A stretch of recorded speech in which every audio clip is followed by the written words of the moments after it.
Hey guy. All right, so a little backstory with this one. In 2012, Netflix was a very different place. There was a time where it really was the only streaming service you could ever need before it slowly got lost in the sea of 40 other streaming services that all take turns owning Spider-Man 2. It wasn't just the content that was different though, it also used to be way easier to find funny, obscure nonsense because the search engine hadn't been modified yet to just show you the same 12 results no matter what you type in. Let me show you what I'm talking about. So if I just type M into the search bar, the first thing that pops up for me is Mean Girls. Makes total sense, it's a good movie, it's popular, it starts with the letter M, can't argue with any of that. So what if I type in the letter G instead? Okay, a little bit of a stretch, but you know, the second word does start with G, so I'll allow it. Let's try a random ass letter though. Let's do W. Okay. Now I'm confused. Maybe they think my computer's upside down? Okay, what about C? Another letter that I know is nowhere to be found in the title. Oh my God, what is happening? Oh, I've got it. I'll do a number. Surely this will fool them. What? Is it because there's 4 girls in the photo? Do you think I'm searching for a movie based on how many people are in it? How are you gonna put this before something that actually has the number 4 in its title? Now, I don't blame them for doing this because I know they're just trying to tailor the experience to each individual. I'm sure your search results will end up being entirely different than mine. But like I said, an algorithmic search engine makes it harder to find anything new on Netflix when they clearly will use any vague connection whatsoever to show you what they're already trying to get you to watch. Anyway, all of that is to say that back in 2012, none of this was the case. So my friend and I used to play this game where we would type in one random letter, click on the most ridiculous movie that we could find, and then fast forward to the last 5 minutes and watch the ending without any context at all. This led to some absurd moments. For example, this is how the movie Spooky Buddies ends. Maybe now I can be a wise owl. It's a new day at last. Hey, can we get some help over here? I'm sorry, what? It's cold. Can someone find our clothes?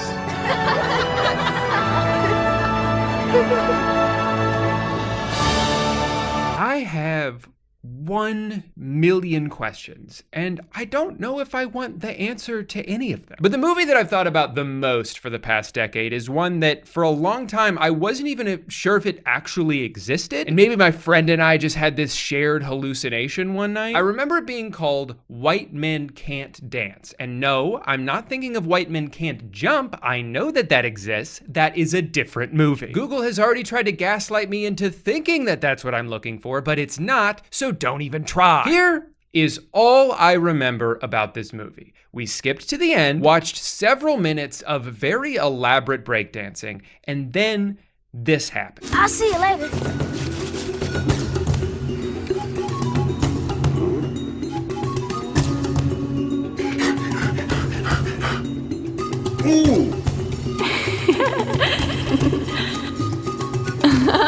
That was fun. I wonder what I'm gonna draw next.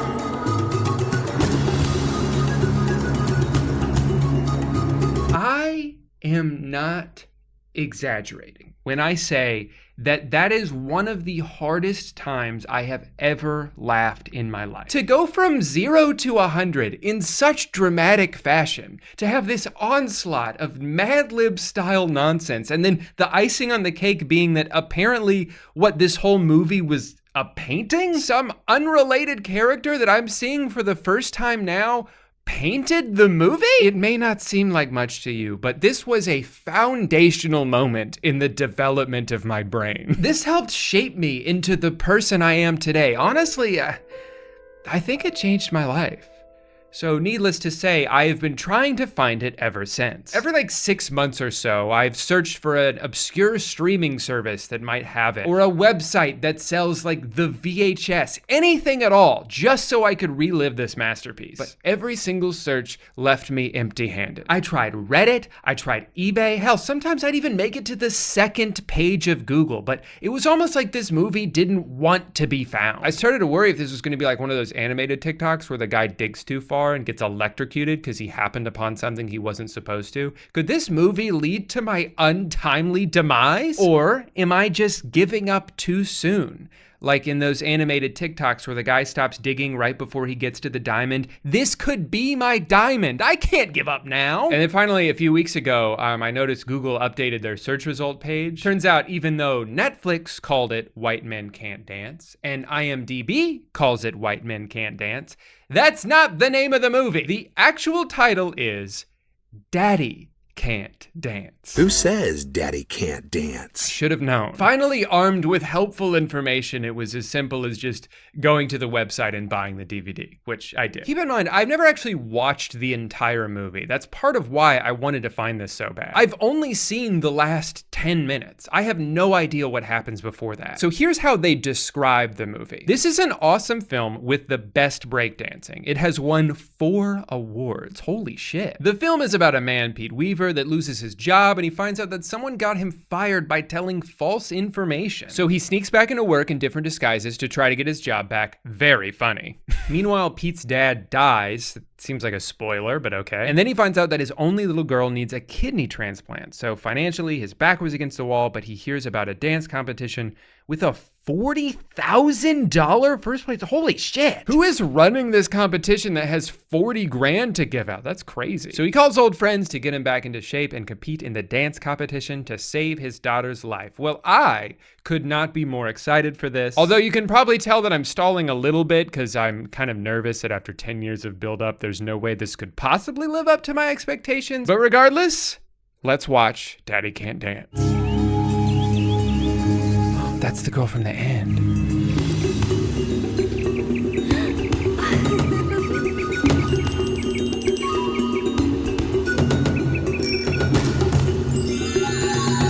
Okay, so apparently whatever she draws comes to life before dissolving into fairy dust. I love that this is all happening 10 seconds after saying inspired by true events. You'd think the news would have said something about this magic pencil, but I guess not. All right, so the dad comes home from work and his family is gathered around roasting marshmallows in the fireplace. I've been roasting them in the fireplace.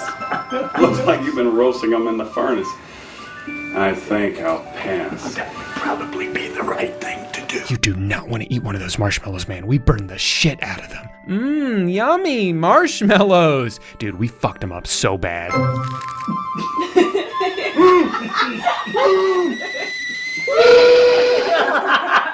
I think I'm gonna like this movie. Later that night, he gets revenge on his wife. Yeah, watch your backside, honey. It's kind of a weird thing to say. By scaring her away. And then I guess they had sex on a pile of marshmallows. I think that's what's implied by his face. Oh my God, what is the title of this movie? Hey fellas, I can dance too. So right away, I can already tell this movie is just gonna be a shit ton of breakdancing with some over-the-top physical gags sprinkled in. That's weird. Hey Pete, bring that fire extinguisher up here. The fire marshal said it's out of date. Is this it, boss? Yeah. Okay. What the hell else would it be, Pete?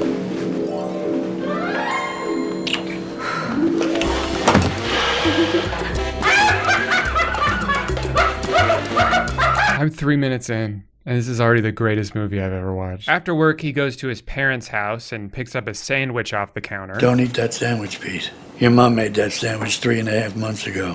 She liked the color. Hey, you do you, man. If you want to leave a bologna sandwich out as decoration, more power to you. So I guess his soon-to-be dead dad is an inventor. He goes on this whole spiel about how he gets inspired when it rains, and also here's the math for my new invention. I want America to be #1 in technology. #1. I guess it must be the computer. Can we zoom out a little bit on this shot? But I not only love to work for this country, I love to work for this family. This goes on for so long. Hey, sweetie pie. Mommy told me you're feeling bad. Hey, sweetie pie, mind if I just pop in through this fucking trap door that's in the middle of your room? Does that feel better? Yeah, I think my forehead was just too dry. Thanks, Dad. Miraculously, the next morning, she's feeling good enough to make breakfast for the entire family, which the mom does not like. Do not use the stove without mommy or daddy around. It's dangerous. Okay. I don't know. If there's anyone who can't handle the stove, I think it might be Pete over there. You all right, buddy? If it wasn't for the medical foreshadowing from earlier, this next cut would seem insane. Isn't that good?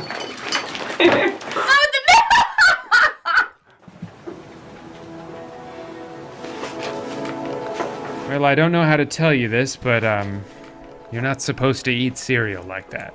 She's not gonna make it. In the next scene, Pete is telling someone about his own invention, which is basically a portable cup holder. And what I love about this is that is a real thing that he actually did invent in real life. I know this because I found him on Instagram last week and saw he was promoting them, so I bought one. I didn't know it was gonna be in the movie. I have a prop from Daddy Can't Dance. Also, I like how he brings it up too. Golly. On a serious note, I got something I want you to say. Now, if you could be serious for one goddamn second, this is a cup holder you can use outside. But before he can bring it up in his business meeting, he has to leave abruptly because Grandpa fell down. I'm bleeding to death. You're what? He's just had 2 heart attacks. What do you mean? What do you mean 2 heart attacks? What? I thought people only had 1 heart. No, I mean they were back to back. He had 2 backs too? Sir, you can't go back there. I'm sorry. Doctor, listen. Wow, what a move. I've never seen a quick spin into the casual walk combo before, but it was really effective against this doctor. Slated at 9:45 a.m. Dead. So, okay, it is sad that he died, but why didn't they change the beeps?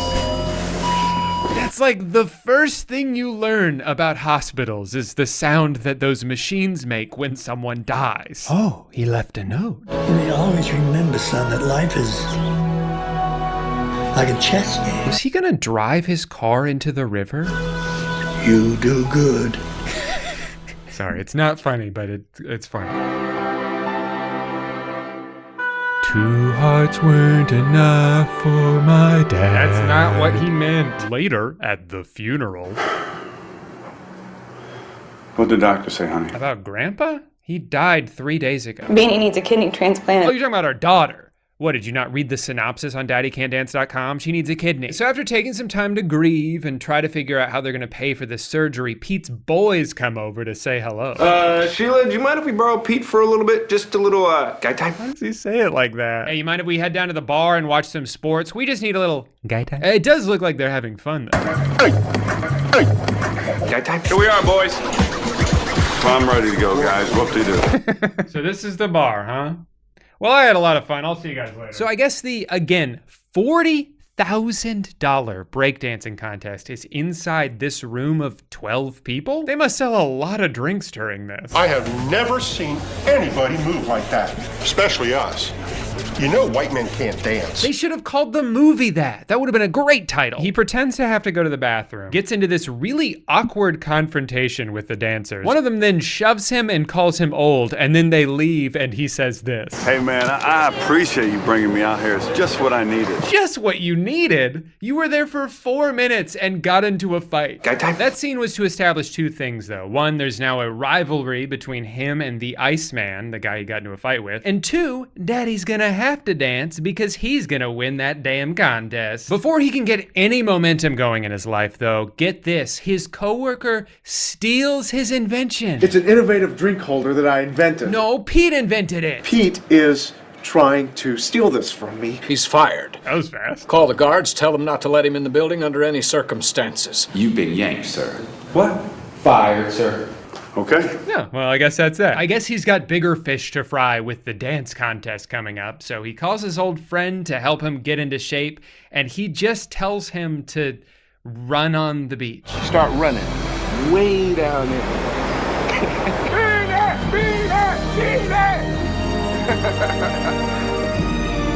And I guess that's it. Problem solved. Sorry, I spoke too soon. There is a little montage of exercising. He does it for a whole week. So that's how he got in shape. He must be going a little too hard in the gym though, because he has this dream where his arms turned into rubber. We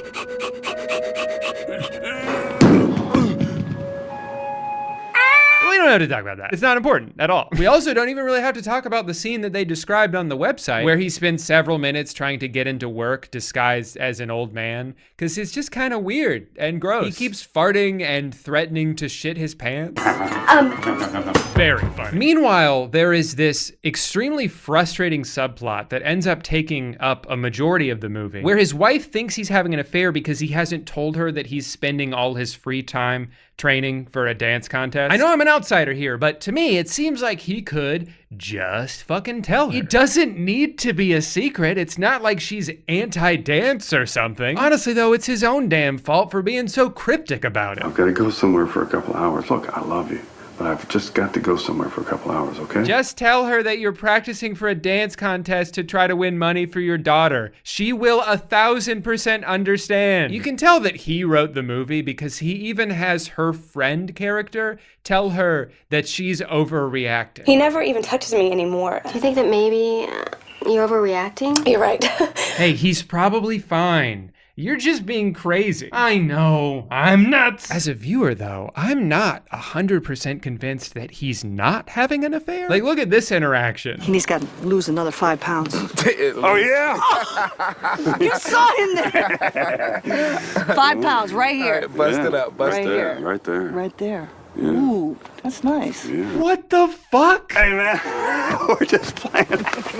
Oh, never mind. They were just pranking their friend. That's wrong. This movie's weird, man. Okay, so maybe he's not cheating with one of his dance teachers. Maybe instead he's cheating with his other friend, who we get to see sing an entire song, start to finish, and then give this look to Pete.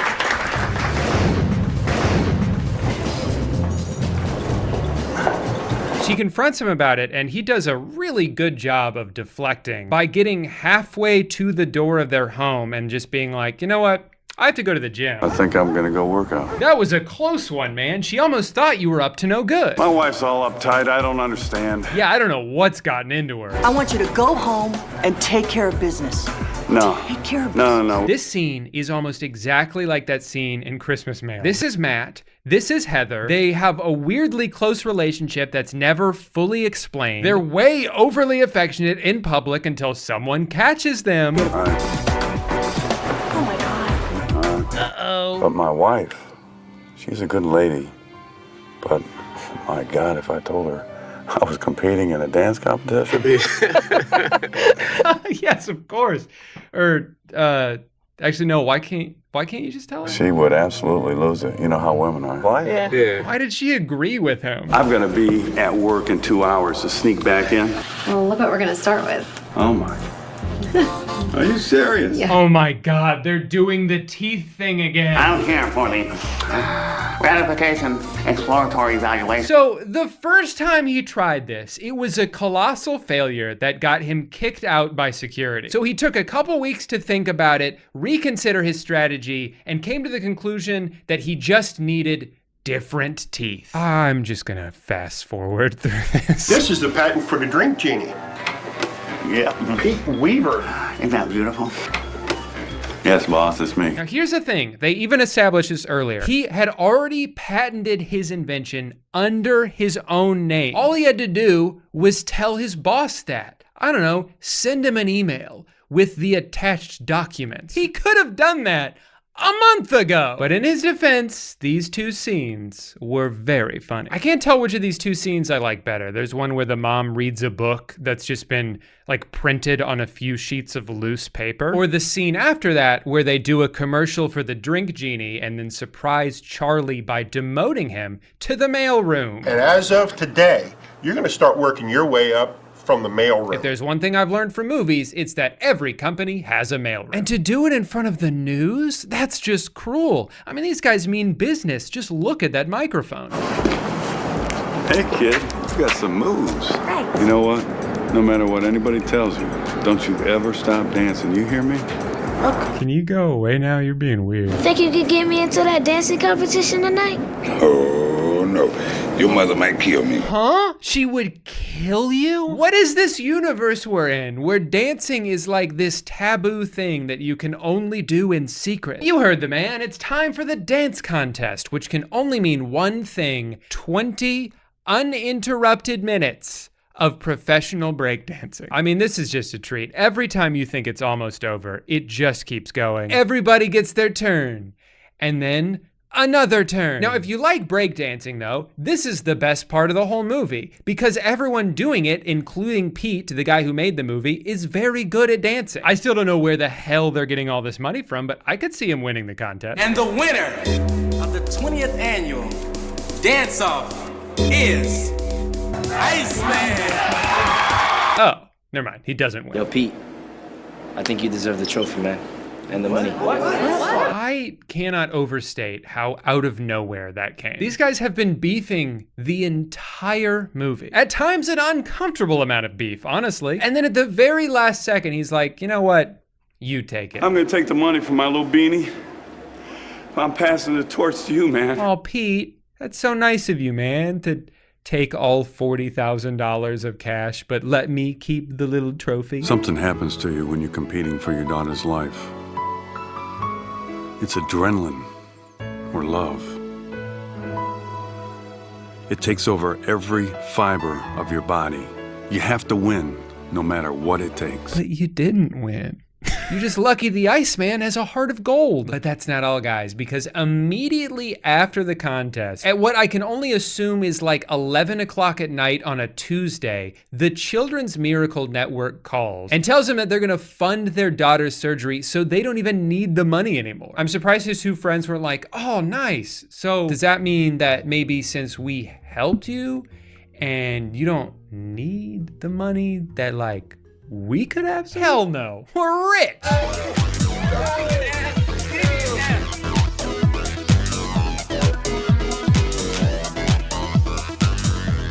That would be a really good way to end the movie if we didn't already know that there's an entirely different ending in store. Hey, kid. Hey, you can have them. They're my old dance shoes. They're magic, if you believe. The shoes are magic? It's kind of a weird thing to throw in right at the end.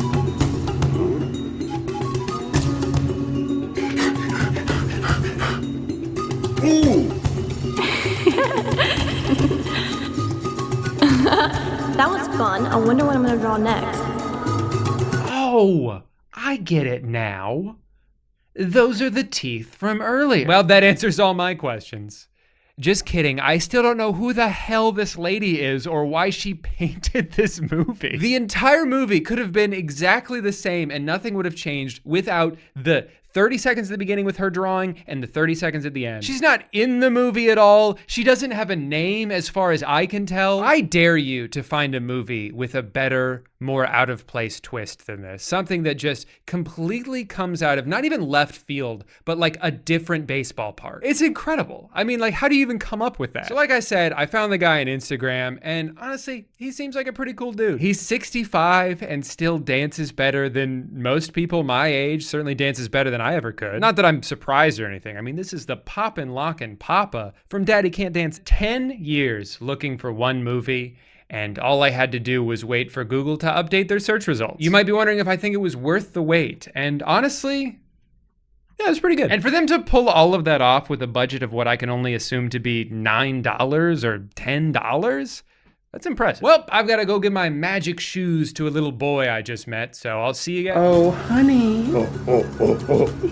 Ugh, gross. That was fun. I wonder what I'll draw next. Babe, can you come here?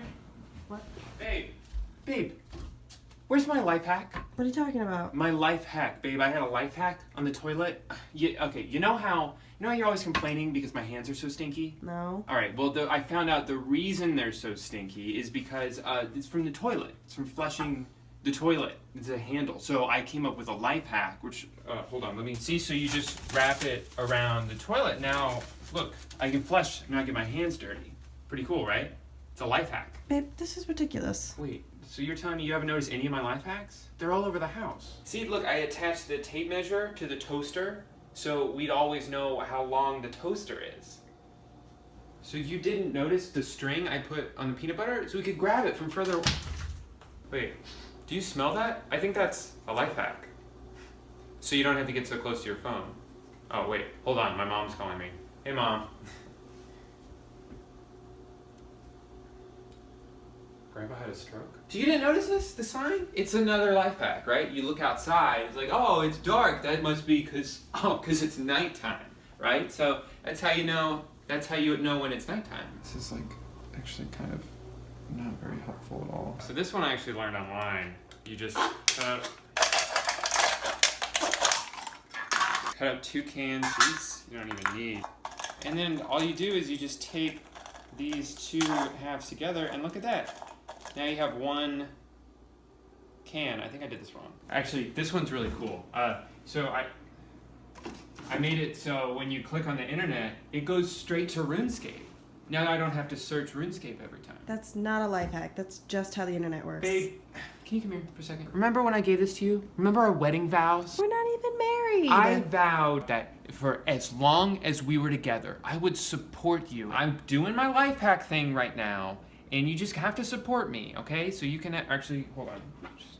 In this way, you always know Why do we have so many tape measures? God damn it, babe, what did I just say? What did I just say? I guess you don't want little tips and tricks to help your life easier. So, fine. Just get out. I'll keep this, and I'm just gonna stay right here, and because I don't need you, I've got my life hacks. I just did make life hacks all day. Oh, you're gonna regret leaving me because my life is gonna be so easy. So much easier than you.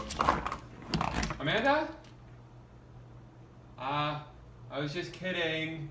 I was just kidding. She's probably just kidding too. She'll be back. She'll be back. Hey guys, welcome to youtube.com. This is one of the videos on the website.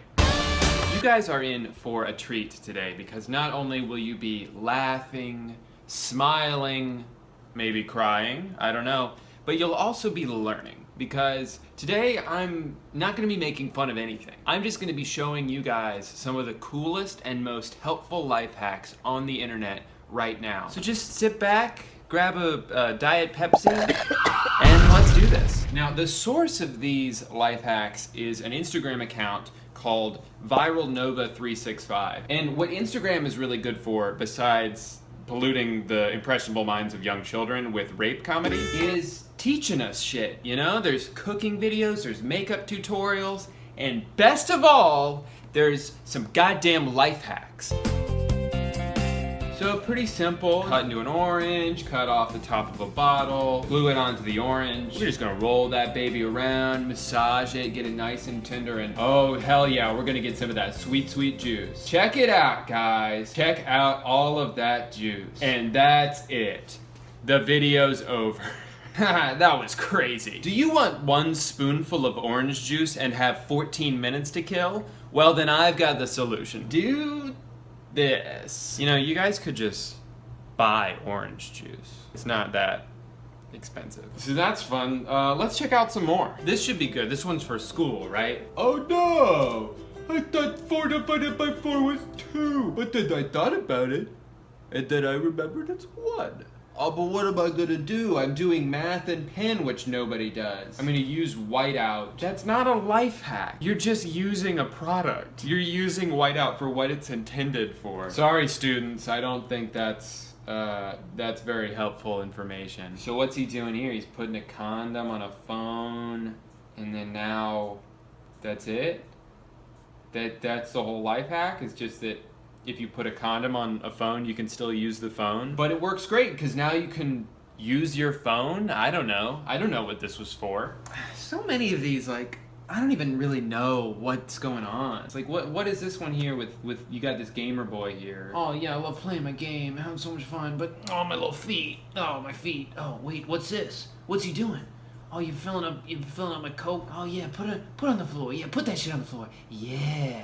Now I can roll that shit. If you're gonna make like a life hack that's supposed to fix a problem, at least explain what the problem is, because I didn't get that one at all. Sorry to interrupt the life hacks, but I just found a really cool video called Kids Stuck in Stuff. Look, he's stuck. Uh-oh. Someone get that kid out of there, he's stuck. I did mention that they don't only post life hacks on here, they actually post a whole variety of things. Like this. This certainly isn't a life hack. This is just child porn. Holy shit! How is this real? Ugh, I hate how inconvenient it is to hold a lollipop and have to manually twist. It'd be so much easier if I could hold a 9-pound drill around while I spin that shit real fast in my mouth and just hope that I don't accidentally knock one of my teeth out. Tag a friend who need one. The problem is so many friends come to mind. This guy's a genius! this helpful for? I mean, especially with the two examples that they gave, a big mason jar and a paper cup. Throw the cup away. That's my advice. As far as the mason jar goes, you can reach your hand in there. If you're gonna go through all this trouble, at least like do it for like a bottle. Oh, but you know what? You couldn't fit this into a bottle because it's too wide. So the only thing this is good for is jars that are wide enough for you to get your hand in anyway. Ugh, that's so ridiculous. All right, step one, make a fucking mess. I'll sum this up for you so I don't have to show the whole video. You water down toothpaste, you put it back into the toothpaste, then you take a fucking squirt bottle, and then you hot glue that shit to the end of the tube of toothpaste. You now have a toothpaste-based spray cleaner. Oh, and look how good it is. Look at it, not doing anything. Guys, there are so many of these. Okay, so you cut into the sponge, then you take $1, and then you put the $1 in the sponge. That's the whole thing. Someone chasing you to like steal your $1 from you, and all you have is a sponge and a razor blade. So you put all your money in the sponge. That's actually brilliant. All right, I like this. I like this one. You got your secret test answers. You put it inside a pen, unbeknownst to the teacher. You're cheating. This isn't his fault, but there's like a lot of kids, I think, who will go to extreme lengths to cheat on a test, rather than just like fucking use that time, use that drive that you have in this moment to just learn it. And then, you know what? Then you'll have that information forever. That's not true. I don't remember anything I learned at all. Do you like this hack? Let's find out. I'm gonna guess, based on the materials he showed in the beginning, that this entire life hack is just gonna be, look how much he's struggling. So you cut off the top of toothpaste and you take the top of a soap dispenser, which, you know, people just have, and then you put it in the toothpaste, and guess what? Now you can use your toothpaste. Oh my god! That was the money shot? He does all of that to get the like wimpiest little squirt of toothpaste. Here's a little life hack for you guys. If your goal is to be able to squeeze toothpaste out of a thing of toothpaste, what you do is you open up the toothpaste and then squeeze it, and then toothpaste will come out. So next time you guys are trying to brush your teeth but you can't figure out how to do that, just make sure it's open. That's probably what was tripping you up, and then squeeze that shit out. Definitely don't do this, because what you're gonna get is that. So I guess the moral of this video is, no matter how hard your life gets, you can always find a way to make it harder. Thanks for watching, guys. And don't forget to subscribe and comment and like and subscribe. If you made it this far in the video, comment, Drew, I don't like your videos and you seem like you smell bad. And that'll be my way of knowing if people actually watch the whole thing. Actually, I forgot in the last video that I told you guys to comment, fuck you, idiot. And then every time I saw that, there'd be a split second of like, what? I'd get like upset, and then I'd remember that I told you guys to do that. And I'll see you guys in the next video. Or you'll see me in the next video. I won't see, why did I say that? I'm not gonna see you guys, that's stupid.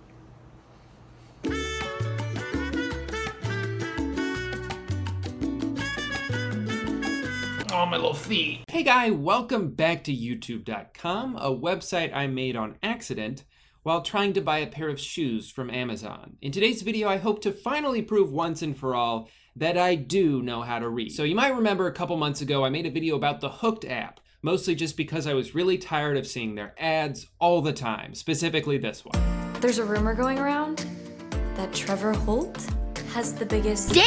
Now, I was very happy that this video went on to become one of my most viewed. I actually got really worried while making it. I always get in my head when I'm editing my videos, but with this one specifically, I came up with this conspiracy theory that Hooked wasn't actually showing this ad to everyone like I assumed they did. They were only showing this ad to me. And so then when I went to make a video about how annoying the ad was, everyone was just gonna be like, I don't know what you're talking about. I've never seen this ad. Thankfully, that's not true. Most people were like, yes, I'm tired of this ad as well. I'm glad you made a video about this. So Lucked out there. Anyway, I'm here for part 2 of this video because Trevor and the Virgin are back.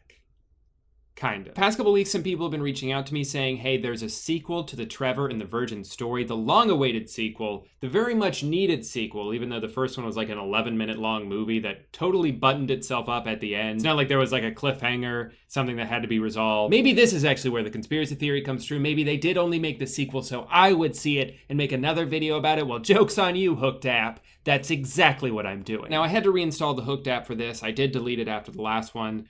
Not before getting charged again because I forgot to cancel. But I re-downloaded the app and I was a little disappointed to find out that it's not another video. It's just a regular story that you gotta read. But then I realized, wait, no, that's even better because the only thing more fun than watching these cringy, awful stories is getting to voice act them myself. Now, I'll sum up the first story real quick in case you forgot from the first video or if you just never saw the first video. Basically, Trevor and the Virgin Part 1 was a story about Martha and this guy Trevor. She didn't like Trevor at first. She liked this other guy, Drew Longhorn. Yeah, Drew Longhorn. But then she and Trevor go to a party together. They find out Drew is actually kind of a jerk. And then they kiss. And there it was. So that's where we left off. The Virgin is no longer a virgin thanks to Trevor. And they're madly in love, happily ever after, right? Apparently not, because part 2 starts with Martha pretty mad at Trevor. And I'm excited to find out why. I've only read like the first 20% of the story, so let's keep going. Rumor has it that every girl on campus wants Drew Longhorn. Every girl except me. Now, I could have sworn that I owned a cowboy hat. I don't know why I was so sure that I did, because I don't. But this fedora will have to do. Martha, what's up, girl? You're looking good today. I give him a once-over. He looks the same as he always does, which you could pretty much say about every person. Hi, Drew. He pulls out the chair across from me and sits down at my table. Then he flashes his infamous smile. So, what are you doing here? I look down at my sandwich, then blink up at him. Eating lunch? He doesn't catch my sarcasm. Did I seriously have a crush on this guy? Cool, cool. So, why'd you leave the party early last weekend? Things were just getting good between us. I resist the urge to roll my eyes. Clearly, he doesn't remember putting his tongue down Tiller's throat. I had to, study. Speaking of, I better get to class. I go to stand up, but he puts a hand on my arm to stop me. Whoa there, what's the rush? I wanted to ask you something. You got any plans tomorrow? I narrow my eyes with suspicion. Why? The wet party. Yeah, it really says the wet party. That's what the party's called. The wet party. I want you to go. That gets my attention. The wet party is the most exclusive pool party on campus. Only the most popular students get invited, and it sounds like I just got in. Really? I clear my throat to hide my surprise. I have to play it cool. Maybe what time? Starts at noon. Delta House. He reaches in his pocket and pulls out a ticket. His smile widens in challenge as he holds it out. You in? A part of me wants to decline. A wild party like this isn't exactly my scene. But then I think about everything that happened last weekend, and I know I'm up for his challenge. Can I bring a friend? Depends. Is your friend a girl? Yes. He grins wider still, then pulls out a second ticket. Then the more the merrier. But there's one rule. What's that?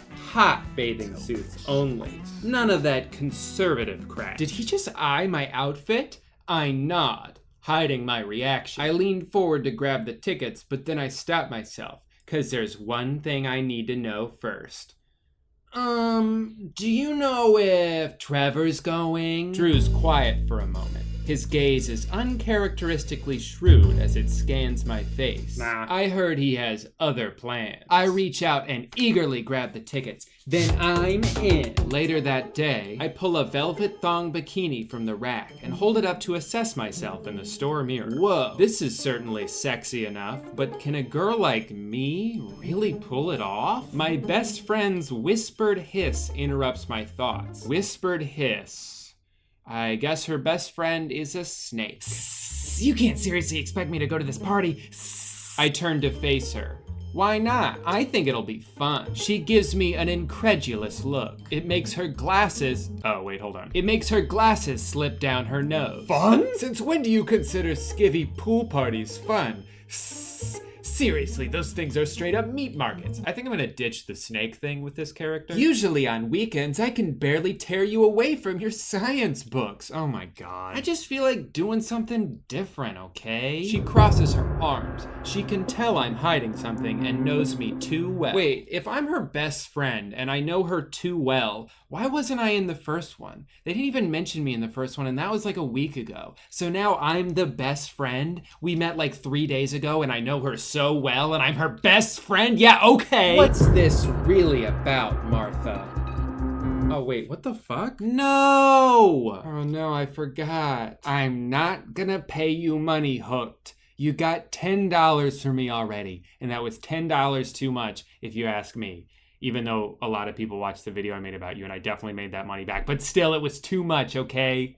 It's the principle of it. Fine, if I have to wait 13 minutes, then I'll wait 13 minutes.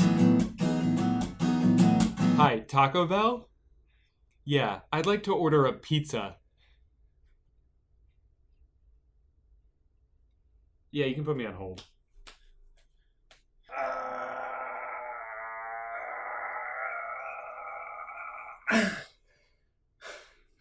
3. Been on hold for a while. Oh, wait, the time, okay. Anyway, what's this really about, Martha? You've been acting weird all week. Does this have anything to do with Trevor Holt? I don't know why I gave her a southern accent, but I'm gonna roll with it. I blow out a long breath. It absolutely does. But I haven't wanted to say anything out loud. Deciding I need to tell her the whole truth, I gather my courage and finally meet her gaze. You know how I told you about our kiss last night? Yeah? Well, afterward, Trevor turned me down. What do you mean? I asked him to, you know. I feel my face heat. I can't say the words, but Deb apparently doesn't have the same problem. Oh my god! You asked him to take your virginity? Ew!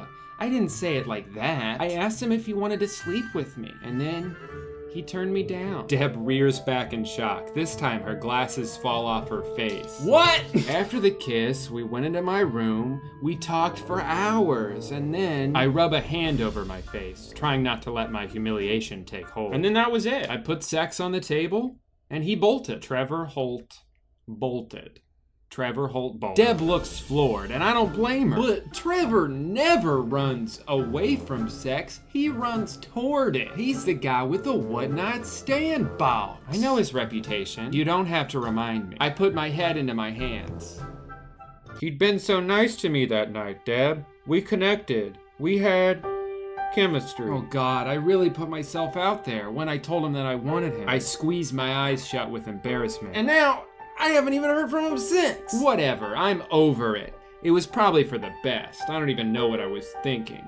He doesn't sleep with girls like me. Yeah, girls like me. Because, you know, I read science books on Saturday night. Deb's face falls. Then she pulls me into a hug. It's his loss, Martha. Forget him, seriously. Let's go to this party. Really? Really. We're gonna have a blast at the party of the year. You don't need some stupid football player to do that. Then she pulls the bikini I've been eyeing from the rack. Go with this one. It's totally your color. I knew the wet party was gonna be wild, but as we stepped through the doors and into the backyard of the frat house, I realized it's not just wild, it's untamed. Shirtless guys are guzzling beer, girls in bright bikinis of every color sprinkle the lawn. There's pure, unadulterated chaos everywhere I look. A grin spreads across my face. This is exactly what I need. Dorothy, we're not in Kansas anymore. I guess she's British now, I don't know. I laugh. Haha! No, we aren't. Now let's... But my words get stuck when I look to the left, because there he is, the boy that isn't supposed to be here. Trevor Holt. My breath leaves my body in a whoosh. He looks just as good as I remember. Strong arms, corded with muscle, wide, solid shoulders, and bright, piercing blue eyes. My heart starts galloping in my chest. I don't want to see Trevor. I swear I don't want to see Trevor, but I can't seem to look away. Wait, that's the end of the episode? Oh my God, how long is this? That's only part 1 of 5? Fuck. Drew walks up to me, effectively blocking my view of Trevor and putting an end to our heated stare down. Martha, you made it! I forced myself not to peer around him, but I bounce on my toes, feeling fidgety. Beers are over there in the coolers, but you look like you need something stronger. He holds up a shot. When I toss it back instantly, Deb gives me I guess I shouldn't be wearing Deb gives me a look. I'm gonna grab us a cup of water. Be right back. I nod. What are you doing here, Martha? I stiffen and very slowly bring my gaze to Trevor's. He's standing beside Drew, hands on his hip. God, he looks hot, but he humiliated me last week, so you know what? Screw him. I have every right to be here. I can have just as much fun as the next girl. In fact, I deserve it. Hello to you too, Trevor. And for your information, I was invited here. Is that a problem? Drew throws Trevor a smug grin. She's my date, Cole. None of your concern. He puts an arm around my shoulders, and I do my best not to cringe, but I falter under the weight of Trevor's knowing stare. I turn to Drew. Are there any more shots? Your wish is my command. Yeehaw! And then he rides his horse to the beer cooler. A date with Drew? Really? Part of me wants Trevor to be jealous, but his stare is boring into my soul, and I can't help it. I have to be honest. It's not a date. Drew invited me, and I said yes. That's all there is to it. Trevor crosses his arms over his well-defined chest. I guess I'm just surprised. I thought this sort of party wasn't really your thing. My cheeks turn red, but I try to appear nonchalant. Maybe now it is. Could have fooled me. You look uncomfortable. He continues glowering at me, and I can't figure out what his problem is. What happened to the laid-back, fun-loving guy I met last weekend? Is my presence bothering him that much? My voice rises with my temper. Maybe I'm uncomfortable because you're glaring at me and I have no idea what I did wrong. He blows out of breath, then he looks around, seeming annoyed. Stop worrying, Trevor. I don't expect you to babysit me like last time. I can take care of myself. Are you sure about that? Cause this party gets pretty crazy and I don't want you to— Don't want me to what? Have fun? Live a little? Seriously, what's your problem with me being here? His nostrils flare. I'm worried about you. Why? Because you don't go to parties like this. You're... I'm what, Trevor? Say it. He's just about to respond, but a familiar voice calls his name. Trevor! We're setting up beer pong. Be my partner? I wore a scarf to a pool party. Guys, I was out of hats, I'm sorry. Drew is suddenly by my side again, 2 shots in his hands. Beer pong sounds perfect. I'm way too sober right now, and that needs to be remedied. You down, Martha? I take a shot from Drew's hand and toss it back. I can feel Trevor's hot stare on me the whole time. Drew puts an arm around my shoulder again. When we walk away, oh God, I'm sorry guys, I'm getting lost with all these characters. When we walk away, Trevor follows. He stares as Drew and I set up one side of the table, and he's forced to go to the other. Tilla runs a hand down his arm, then her eyes snag on me. Recognition fills her gaze. I don't really know what that means. And her red upper lip curls with disgust. You again, huh? She points a long nail in my direction. You better watch yourself. Trevor pushes her arm down. Be quiet, Tilla. Drew just laughs. God, I can't.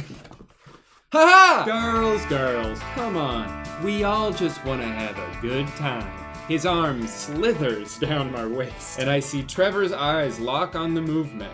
When Drew starts to bring his lips towards my neck, Trevor claps his hands together loudly, startling everyone. Longhorn! Switch sides with me. The glare is too strong over here. I can't see. The sun's in my eyes. Tilla narrows her eyes. Where are your sunglasses? Must have misplaced them. Drew? Drew blinks once, then shrugs. Fine with me. I can see you better from down there anyway. I force a tight smile, but when Trevor walks over, the smile fades. I hate this new tension between us, but I don't know how to fix it. I suddenly feel Tilla's eyes on me again. Drew might not have cared about the partner switch, but I can tell she isn't happy about it. Her hands are crossed under her ample chest. You know, not every detail is necessary. She looks me up and down from head to toe, smirking at my conservative sundress, and then she smiles wickedly. I say we make this more interesting.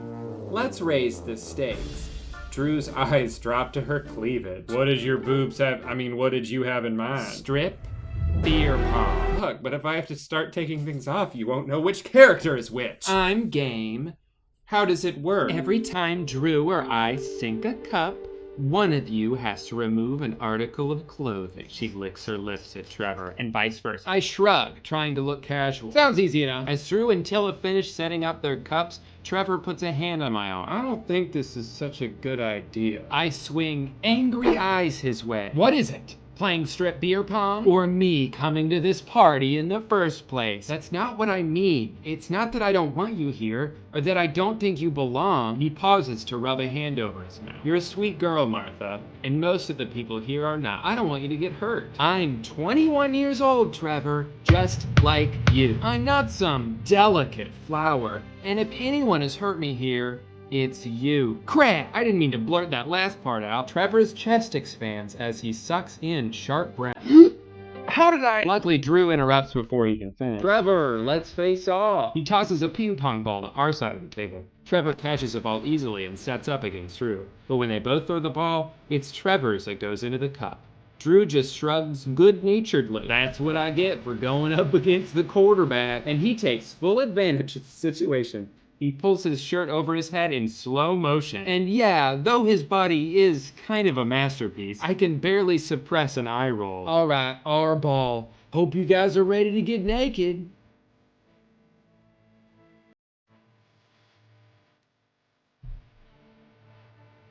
What am I doing? Okay, I'm actually gonna skip a little bit of this because I would feel really uncomfortable reading it to you. Basically, Martha's like the first person who has to, strip off something. Then she gets all nervous because, she doesn't want people to see her tits and butt. But then she freaks out, goes inside, and Deb is there, and she's like, no, you can do this. And then she builds up the courage and goes back outside and says this. Tilla, you said top or bottom? How about both?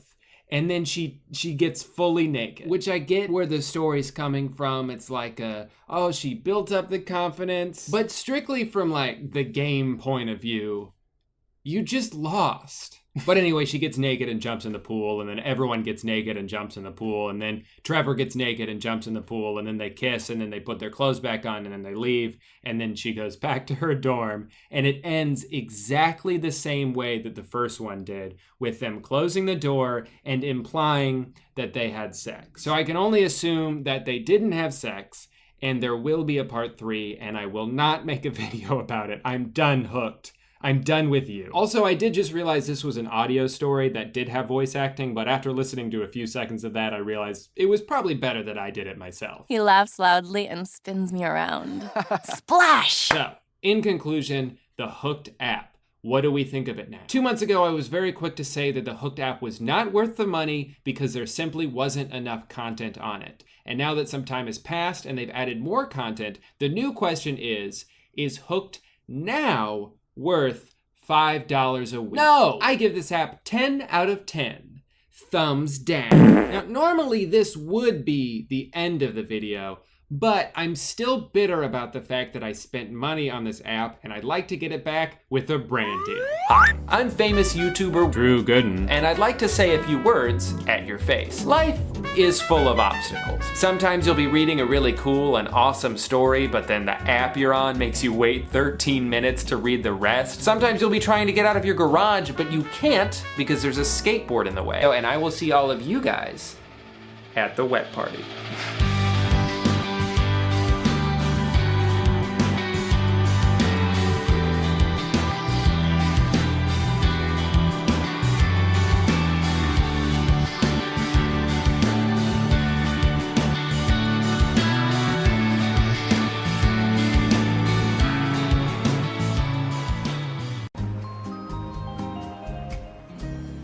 You remember the first time you ever went to an arcade and you saw all the incredible, life-changing prizes available and your mind started running wild with possibilities? Shit, all right. I'll take the electric guitar, the skateboard, the PlayStation 2, 1,000 Tootsie Rolls, that stuffed animal that's taller than me. Hey, Toots, would you mind wrapping them up in plastic for me? I'll wet the bed. And then 2 hours and $47 later, you realize you've only earned enough tickets to buy one whoopee cushion? Well, not to brag or anything, but I'm old as fuck now, and I'm pretty good at games, or at least better than I used to be. So for this video, I decided to test out an idea that I've wanted to do basically my whole life.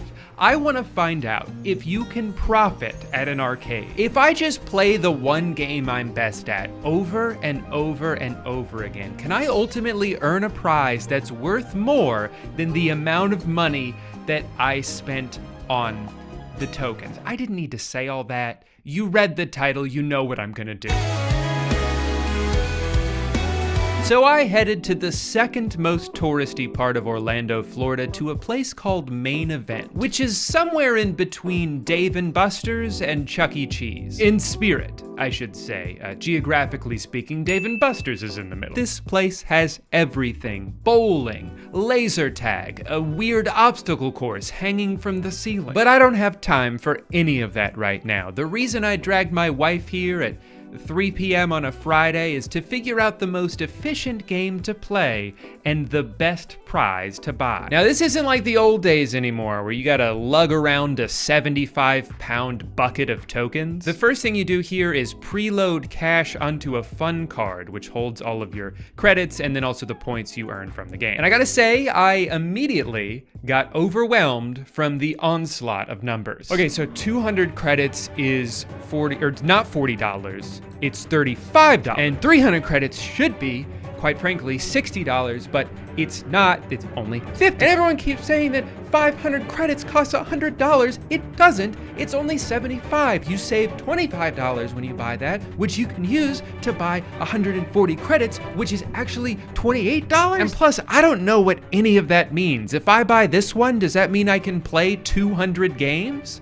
No. Most games cost anywhere between 7.5 and 8.5 credits, which are such confusing numbers to keep track of. Why even include a decimal at all? Who thought of this? The last time I came here in 2019, I remember each machine just telling you how much it cost in terms of dollars. But if I had to guess, I'd say they changed it to be purposely confusing so you don't realize how much money you're actually blowing through with every passing game. It's kind of like how if I saw a Fortnite skin that said, this costs $20, I would be like, hell no. I'm not spending $20 on this.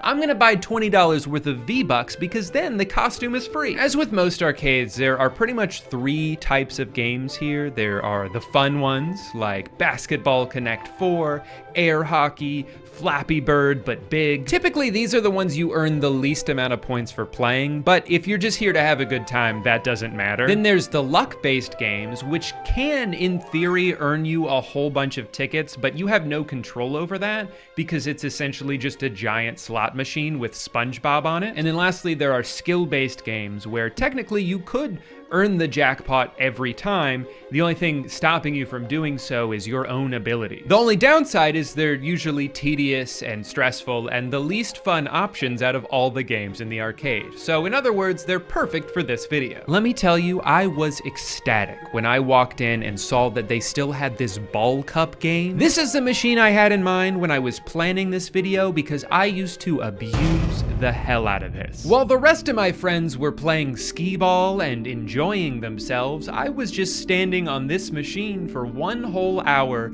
hoping to earn the best prize out of the group. See, I was playing the long game. Sure, maybe you guys had more fun that night because you got to play Mario Olympics and Vin Diesel Simulator, but I get to have this forever. So, who actually came out on top? Anyways, back to the ball game. So the goal with this is to get all 50 balls into these spinning cups without losing any of them, and you have to do so before time runs out. You really gotta try to be perfect with this one because the difference between getting 49 balls and getting all 50 is massive. But once you get the rhythm down, it's possible to start stacking jackpots and become the queen of the arcade. When I started out though, I was blowing through tries so fast. I'd started sweating immediately. I got very tense and nervous. I think the pressure of the video was mounting on me. And every time I would be just 1 ball away from the jackpot, the disappointment and frustration would hit me like a ton of bricks. Or a ton of feathers. They both weigh the same. But I managed to calm myself down, gain my composure, and on my 10th try, I did it.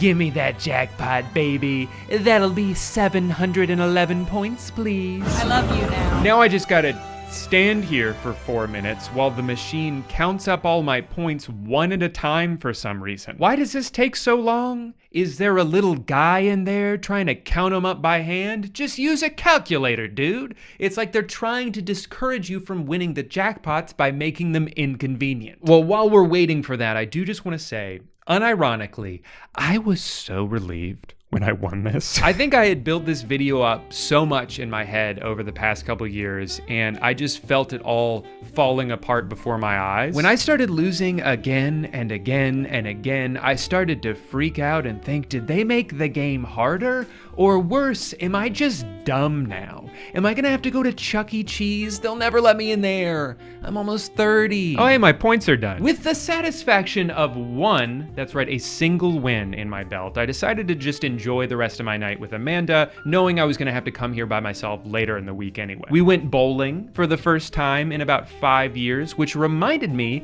that I am possibly the worst bowler in the entire world, including babies. I think a baby would do better than I did. The second game though, I was like, wait, who are we trying to fool by doing regular mode? Let me just throw the bumpers up and then we'll have way more fun. Just kidding, I sucked at that too. Then we ate dinner, which was, it was fine. There's just something about cubed meat that makes me feel like I'm being given my rations for the day. When we were done eating, I decided to try out a few other games, but I quickly came to the conclusion that nothing was going to be as productive or efficient as Quick Drop. I should probably talk about the prizes, because that's the other thing I have to figure out. The single most expensive item in here is, for some reason, a minion named Turbo Dave. Just below that are some random kitchen appliances, some extremely cheap looking electronics, you know, the kind of headphones you buy for $3 at a CVS checkout line and they stop working before you even make it back to your car. There's a bunch of vlogging and podcasting gear. Then they've got a few plushies, which range from Among Us to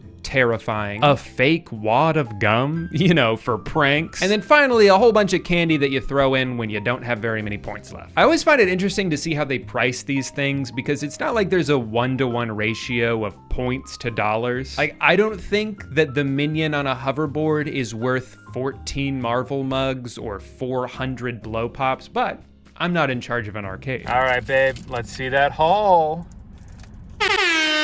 That's just what Amanda got with her entree and tickets. I found out you can save your points for up to 5 years. I don't think I'm gonna be saving them that long, but I am gonna come back in a couple days. I've got about 1,700 points stocked up. $37 in, I believe. So yeah, not off to a great start in terms of profiting, but I may have discovered a loophole. You see, anytime you buy something at Main Event, they give you the option to fill out a survey on their website in exchange for a free 30-minute game card. If I could stand on this machine for 30 straight minutes, I could win thousands of tickets without having to spend even $1 more. It's the perfect plan. So I headed back to the second most touristy part of Orlando, and I swiped my card again, and I dropped those balls. And turns out you don't actually get any points from the free plays, so 'twas not the perfect plan. But I still had fun. Not that that matters for this video. I did get to play possibly the funniest game of Deal or No Deal in its entire history. Obviously, I couldn't risk ending up with only 1 ticket, so I decided to accept his offer of 1 ticket. Anyway, after farting around for half an hour, I decided to just suck it up, spend another $35, and I headed back to my favorite stress game. Took me a few tries to get back into the swing of things, but on my 5th game, I won the jackpot. Then 3 games later, I won it again, and 2 games later, I won it again, and at this point, no one could stop me. I won twice in a row, then 3 times, then 4 times, before capping my streak off at 5 consecutive jackpots. If this isn't poggers, then I don't know what is. Grandma, if you're watching this, poggers is a gaming term for when someone does a good job. So, can you tell Grandpa too? Also, do you like how nervous I look filming all of these shots? I felt like the biggest idiot every time I picked up my phone to record myself winning the stupid game. The thought of someone watching me be proud of this is so embarrassing. Just looking at me from across the room like, does this guy have a job? It's Wednesday. Go home. Well, sorry to break it to you, person I made up in my head, but this is my job now. The arcade is my office, and I'm gonna give myself a raise. Just when I could feel myself starting to get a little bit too cocky, the universe sent another obstacle my way. Maximum payout?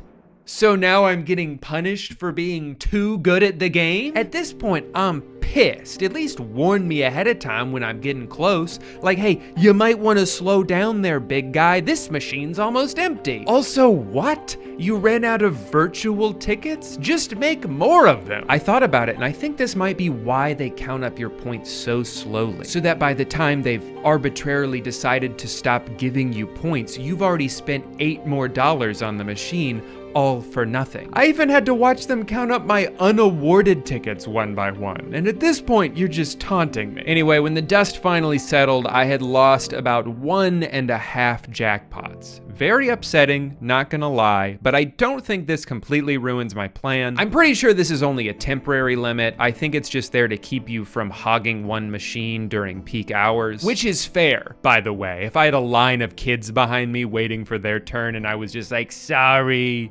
I'm making a video, that would be pretty selfish. But I came here in the middle of a school day and there was nary a child in sight. Since I wasn't sure if I'd ever have this many points at once again, I decided to cash out on day 2 and buy myself the hot dog toaster I had my eyes on from the moment I walked in the room. Now, I'm not sure I would say that this is the best day of my life, but it's definitely in the top 5. I actually feel kind of bad because I had to get one of the employees to not only grab a ladder from the storage room, but also get like a special key to unlock the high value prize section. And he seemed really confused. I was hoping he might be like, oh, that's funny, you got the hot dog toaster. No one's ever redeemed this before. But I don't think he really said more than 2 words. All right, babe. I know you had a long day at work. Close your eyes. I know work's been crazy lately, but I have something for you. Open your eyes.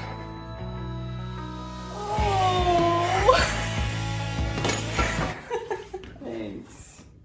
It's not for you. If I open it and there's like crumbs in it, I'm gonna laugh. I'm gonna cry. Oh, it's smiling at us. Was that a thing? Was hot dog toasters I doubt it. All my baby boomers in the chat, sound off. Was hot dog toasters a thing? Let me know. With enough credits left to play 9 more games of Quick Drop, I headed into day 3 with a very clear goal in mind. From all the Googling I've done, I'm pretty sure this Marvel mug has the best points to potential resale value ratio of all of the redeemable items here. If each attempt cost me about $2, and I think I could reasonably sell this mug for $10, that means out of 5 tries, I only need to get 2 jackpots to turn a profit. If I get really lucky and win 5 jackpots in a row like I did yesterday, then I'd have enough for 3 mugs, at which point I could be potentially making a $20 profit. And so on and so forth until I've sold 1 mug to every human being on the face of the planet, and I'll finally have enough money to buy my own private island that no one's invited to. Also fine, I'll explain my strategy with the game so you too can try to win at this specific machine in Orlando, Florida. The secret is to just drop 4 balls at a time.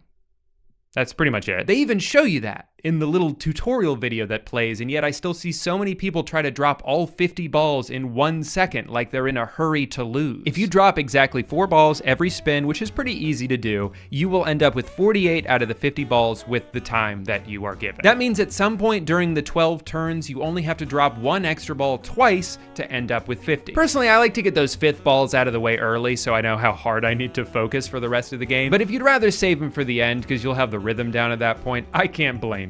I'm just impressed that you flew all the way to Orlando to play this game. As usual, I got off to a bit of a shaky start. Probably didn't help that I forgot to take my Tom Brady brain pills like I did on day 2. I hope they don't consider that an illegal substance here, and it's not like the arcade equivalent of steroids in baseball. But after a few tries, I was able to win the massive jackpot that everybody else had graciously accrued for me. You see, every time someone loses this game, the jackpot goes up by 1 and resets when someone wins. So this means there had been about 300 losses in a row, and I got to could benefit from that. That's another variable to throw into the math here, but even without that, 600 points is nothing to sneeze at. Anyway, after 3 days of mashing one button a million times and a hot dog toaster already sitting pretty in my kitchen, I headed to get my reward. Lucky for me, I got to ask the same guy from yesterday for help grabbing the LED sign that was just out of my reach. Instead of using a ladder though, he just kind of climbed on top of the shelves, and I really admired the creativity. Am I gonna somehow profit off of this sign?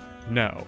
But to me, having a man cave that's open all day, every day, is priceless. Oh, also I grabbed the mug that I came here for. I keep getting distracted by funnier prizes. As much as I wanted to race home and enjoy a celebratory cup of decaf coffee out of my new mug, it was time to get down to business. And I threw that bad boy up on the world's worst commerce website, Facebook Marketplace, and I waited and waited and waited. And just when I was starting to lose hope, my friend Cody offered to buy it from me with real American money. Sorry for the abrupt exit, Cody, but I had to rush home and count my earnings.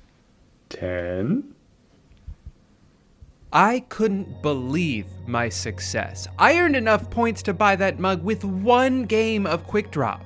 These kind of profit margins are unheard of. Jeff Bezos who? There's a new guy in town. Why did I even bother going to community college for 8 months when I could have been investing that tuition money into the school of video games? Let's go ahead and break down the numbers, shall we? So I don't have a regular dry erase board, so this calendar is gonna have to do. Day 1, we spent $37. I still don't know why it was 37 and not 35. I guess the card itself, it cost $2 because when I refilled it, it was exactly 35 the next day, but I don't fucking know. We also spent $48 on bowling and $70 on food and drinks, but that doesn't count. That's not part of it. I'm just saying that that's what we did. Okay, but $72 spent on game credits, and here is what we earned. Number 1, a state-of-the-art hot dog toaster, a relic of simpler times, a rare and priceless artifact that is currently being sold on Amazon for $25. But let's say I was gonna buy that anyway, and in doing so, I saved $25, which is almost like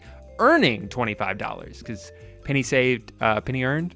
Benjamin Franklin? Last I heard, he's the guy who electrocuted himself on purpose, so I think he knows a thing or two about math. We also got the man cave sign, and again, let's say I was gonna buy that anyway. Well, currently, that's being sold on eBay for an average of about $40. At less than 2,000 points, that's a bargain. If you're wondering why I didn't just try to sell that one instead, that's because I didn't think anyone would buy it. But maybe I'm wrong about that. Finally, of course, we have the mug, which I sold for $10.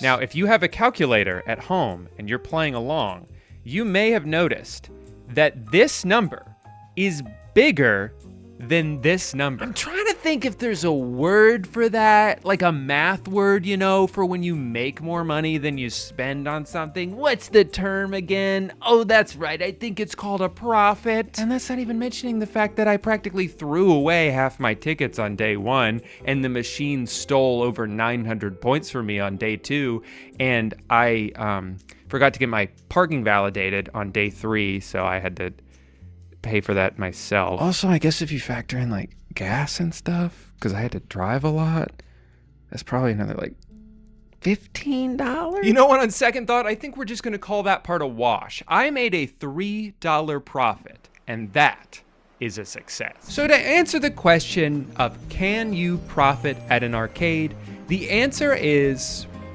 technically yes. Obviously, it depends on which arcade you're at, what prizes they have, if there's a machine that you can win consistently. But for this specific ball drop machine, I have learned that if I just win jackpots over and over and over again, making sure to take breaks so I don't hit the payout limit, I can absolutely redeem my points on something that I would have wanted to buy anyway and save a few bucks in the process. Am I gonna somehow turn this into a full-time job?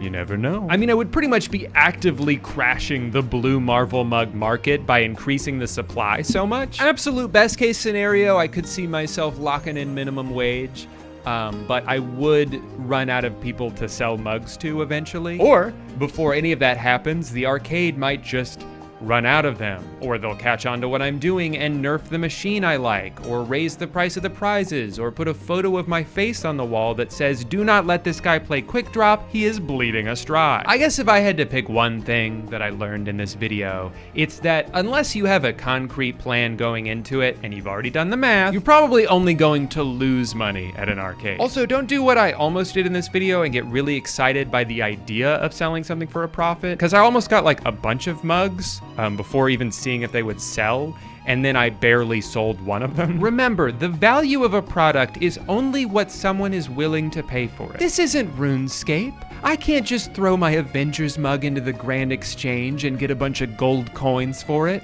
I have to use Facebook Marketplace, and Facebook Marketplace is the worst. All right, well, I'm gonna go toast a hot dog, which apparently is a thing that people do. Hello and welcome everybody to the first annual hot dog taste test. Before me, I have prepared two different hot dogs, one of which I grilled. The other one I, of course, toasted with our novelty retro hot dog toaster. Also, both buns are toasted in there. They've got a nice even burn on the bottom. So I'm excited about that. But what Amanda's gonna do is she's gonna mix them up, and then I'm gonna close my eyes and try to guess which is which, and then also say which one I like more.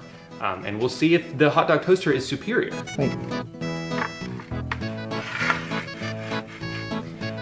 All right, bottoms up. It's hard to even taste the hot dog because the bun is so burnt and dry. I think that was a toasted one because that didn't really taste like mine. I guess we'll see. That tastes way better. That's gotta be the grilled one, right? Yeah. Okay. Hey guy, want to start this video by telling you about something very dumb that I did recently, and I'm gonna preface the story by saying that this was entirely my fault. There are probably 50 things I could have done differently to avoid what ended up happening, but I didn't. And that's on me. So I got a new car last month. For most of my adult life, I've been driving a 2012 Honda Civic that I bought from CarMax in 2015. I'll never forget the day I rolled up to my job at Popeyes and felt like the coolest guy in the parking lot. Took the Max part of the sticker off so it just said car on the back. Had a lot of fun back then. And even though this car was very reliable for pretty much the entire time I had it, it was starting to show its age, and I got to a point where I kind of just wanted something that felt nicer to be in. So I splurged a little bit, traded it in for one of the coolest sports cars on the market right now, a 2021 Hyundai Sonata. Now that's not the dumb part. There are so many things about this car that are massive upgrades over what I had before. There's a rear view camera, there's blind spot indicators, I don't have to plug my phone in anymore to play music, it beeps at me if I move 1 inch in either direction on the highway.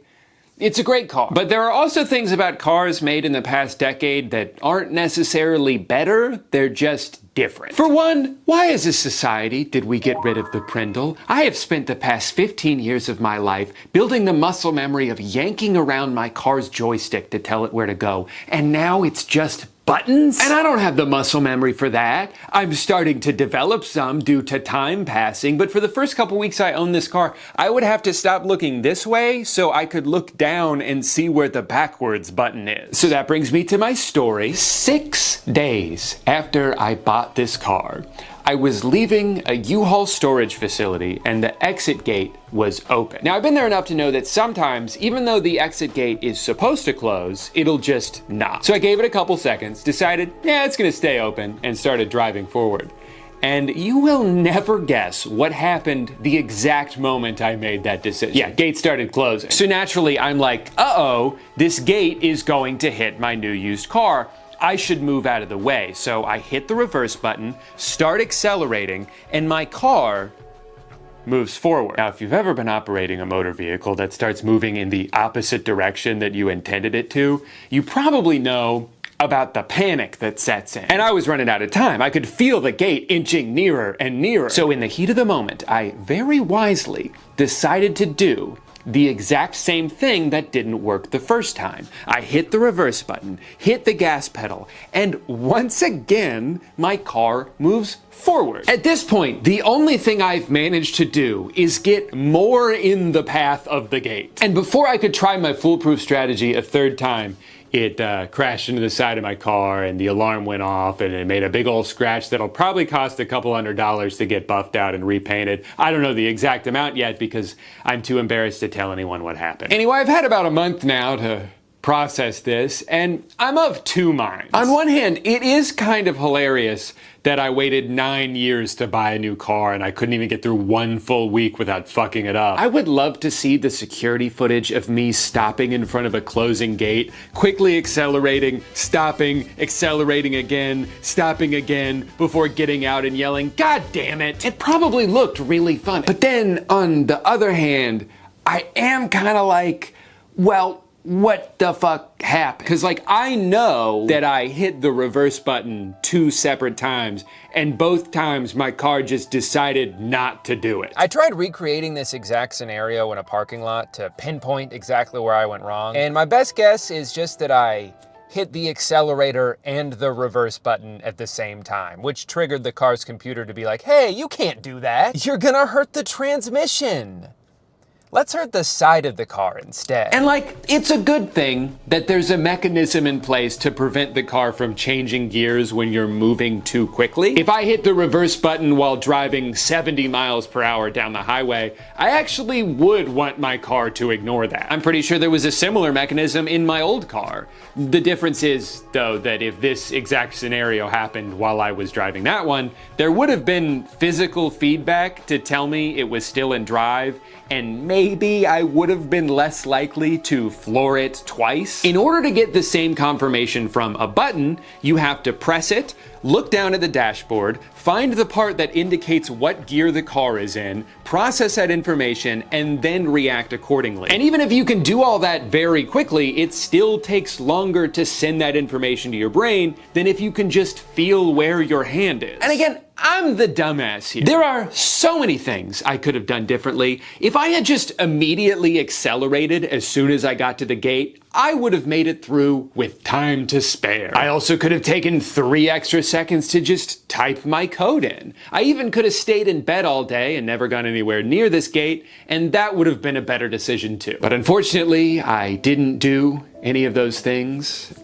I did this, and I'm gonna have to live with that for the rest of my life. But my funny little mishap got me thinking about all these things I've seen over the past couple of years of people getting screwed over by like modern features in their cars. And it made me want to do some research about it. And my takeaway is that while it would be untrue to say that cars have gotten worse, I do think they've gotten dumber. I looked up why cars made the shift from the Prindle stick to just buttons, or a touchscreen on the ceiling, or a wheel that's right next to the volume knob that hopefully has never caused a hilarious but unfortunate accident. And it turns out the main reason is just that the stick is not necessary anymore, because you're not physically changing the gear, you're just telling the car's computer what to do. Which, like, I get it, you know, I'm not here to stand in the way of progress. I just think that if you have to create a new problem in order to fix something that wasn't really a problem to begin with, you're not being as innovative as you might think you are. Without a doubt, my biggest personal gripe with how cars are made now is touchscreen dashboards. Almost 80% of new cars in 2022 had some kind of touchscreen display built into it. It's just the norm now. And on the surface, it seems like an improvement. I mean, obviously this is more advanced technology than this. Gross. I bet this one doesn't even have 12 different menus I can flip through to try to figure out how to get my turn signals on. It just doesn't make much sense to me when there's already such a massive increase in distracted driving and accidents and deaths that happen because of it, that they're adding this thing into cars that you literally have to look at to be able to use. There's a Swedish magazine that ran this test a couple years ago where they had people drive 12 different cars down the highway and timed how long it took for them to complete the same series of tasks in each of them. And the winner by far was a 2005 Volvo. Now, this doesn't mean that 2005 Volvo is the best car. It just means that for basic tasks like changing a radio station or turning the AC on, physical buttons that you can memorize the location of are the quickest and safest way to do those things. You don't have to look away from the road to be able to find where the button is. I think ideally modern cars are built with the right combination of actual buttons for basic tasks and the touchscreen for more advanced features, most of which you don't really need to use while driving anyway. And it does seem like some of the companies that maybe over-embraced this technology a few years ago have started to peel back and find a happy medium. But what absolutely drives me crazy is cars cars that have consolidated the entire dashboard into one giant iPad. Windshield wipers? We put it on the touchscreen. Want to turn the air down a little bit? We put it on the touchscreen. I think the irony of these kinds of interfaces is that they give the illusion of luxury. This certainly seems like the more innovative option until you realize that the main reason they're so prevalent in cars now is because it is the cheapest way to build one. It actually costs a lot of money to engineer all of these buttons and switches and to have the wiring. Doing all of that in software is a lot cheaper. It is more expensive to produce actual knobs and buttons than it is to just throw every function onto one screen, make it compatible with Apple CarPlay, and call it a day. And then when something goes wrong, it's just a software problem. We'll figure it out. Or maybe we have to replace the entire thing and it's gonna be $4,000. Who's to say? And I didn't even mention the fact that if the screen does end up malfunctioning in a car that's entirely reliant on it, it's not just a minor inconvenience, it means you can't drive the car until it gets fixed. Some of the extra hoops I've seen people have to jump through in order to accomplish basic tasks now are mind-boggling. You know how sometimes you have the AC on, but it ends up blasting right into your hand, so you have to reach over and change the direction of the vent? Well, that's fucking dumb, okay? That's how a caveman would do it. It makes way more sense to go on over to the car tablet, find the AC control button, select the air vent you want to change, and then drag it where you want it to go, all while barreling through a school zone. While watching a bunch of videos of car dashboards, I happened upon this 1989 Toyota, and there's something so beautiful about it. Look at that subtle burgundy interior, the tasteful thickness of those buttons. Oh my God, it even has a seatbelt. But I'm aware that I'm over-romanticizing the past a little bit, because if I truly wanted a car that looked like this, I could have just bought one. Like, I do want modern features. I do want a car that's able to do the things that my phone can do. But if these things are implemented in a way that forces you to look away from the road in order to be able to use them, I think we should reconsider how we got here. Cars have been around for about 100 years now, and it kind of seems like maybe we figured out the best way to make them and ran out of ways to meaningfully innovate. But that doesn't really work when you're trying to get people to buy a new one every single year, so you have to find something you can add to make it seem like there's been a big improvement. Things like door handles that retract into the car, which I guess is cool. I don't know if I've ever thought of the handle sticking out 3/4 of an inch as being an issue, but I'll admit it adds some sleekness to the car, and it's not like it's making things worse, right? What's that? If it gets too cold outside, the handles don't work anymore? Yeah, no, I could see how that might not be great. Tesla fixed this problem with a software update last October. You can just press this to pop the door open when the door handles are frozen. Great news, everyone. We've updated the app so you can now get into your car during the winter. So consider that problem solved. But didn't you create the problem in the first place? We're actually not taking any questions at this time. My favorite thing about these door handles is no matter how many times I get an Uber driver that's in a Tesla, I don't know how to get inside. I'm sure it's very simple, but clearly I'm struggling enough as it is. One thing I haven't seen as many people talk about, but has driven me crazy for the past few years is headlights are getting brighter, right? Like, that's not just me. I cannot tell you how many times I've been driving down a 2-lane road at night and a car passes me with headlights so unbelievably bright, I cannot see anything for like 10 seconds. Hopefully I'm still in my lane. I guess I'll find out soon. Now, this is one of those things that's a double-edged sword, right? Because in theory,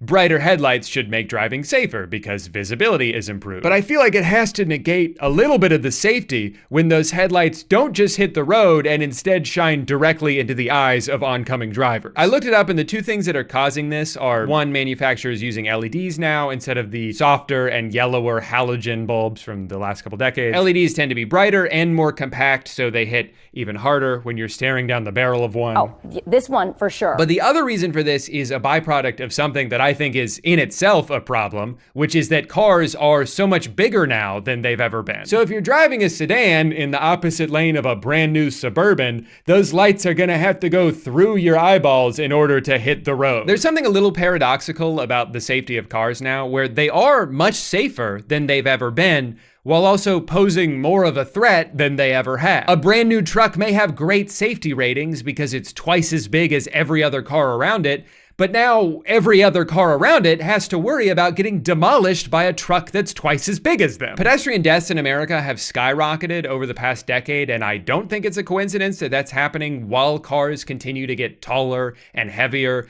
for mostly no reason other than because they can, because there's no regulations stopping them from doing it. And if a truck being way bigger than it needs to be is what convinces someone to sign up for a $1,200 a month car payment, why would those car companies have any incentive to stop? It's created this cycle where I think a lot of people feel like the only way forward is to fight fire with fire. Everyone else has a giant car, well, I guess I need to get one for myself. I remember seeing this post a few months ago where this guy talked about how lucky he was to have been driving in such a gargantuan SUV when he got in an accident because he and his family were able to walk away unharmed. And obviously, that's great that they're okay. This could have ended very tragically, and I'm happy that it didn't. But for someone to see this and their takeaway to be, see, this is why everyone should buy the biggest SUV they can because it's the only way to keep your family safe. You're not taking into account the fact that in a lot of cases, these giant trucks and SUVs are the danger. Since the introduction of SUVs, there has been a massive increase in what are called front overs, a person, usually a child, getting run over by an SUV by a driver who can't even see them. Over a 10-year period, over 500 American children were killed by being run over by SUVs. I mean, shit, why stop here? I think every American citizen should drive around in a military-grade tank. Yeah, we might run over a few more kids, but as long as they're not my kids, who gives a shit? Now, of course, I cannot make a video about cars that are bigger than they need to be,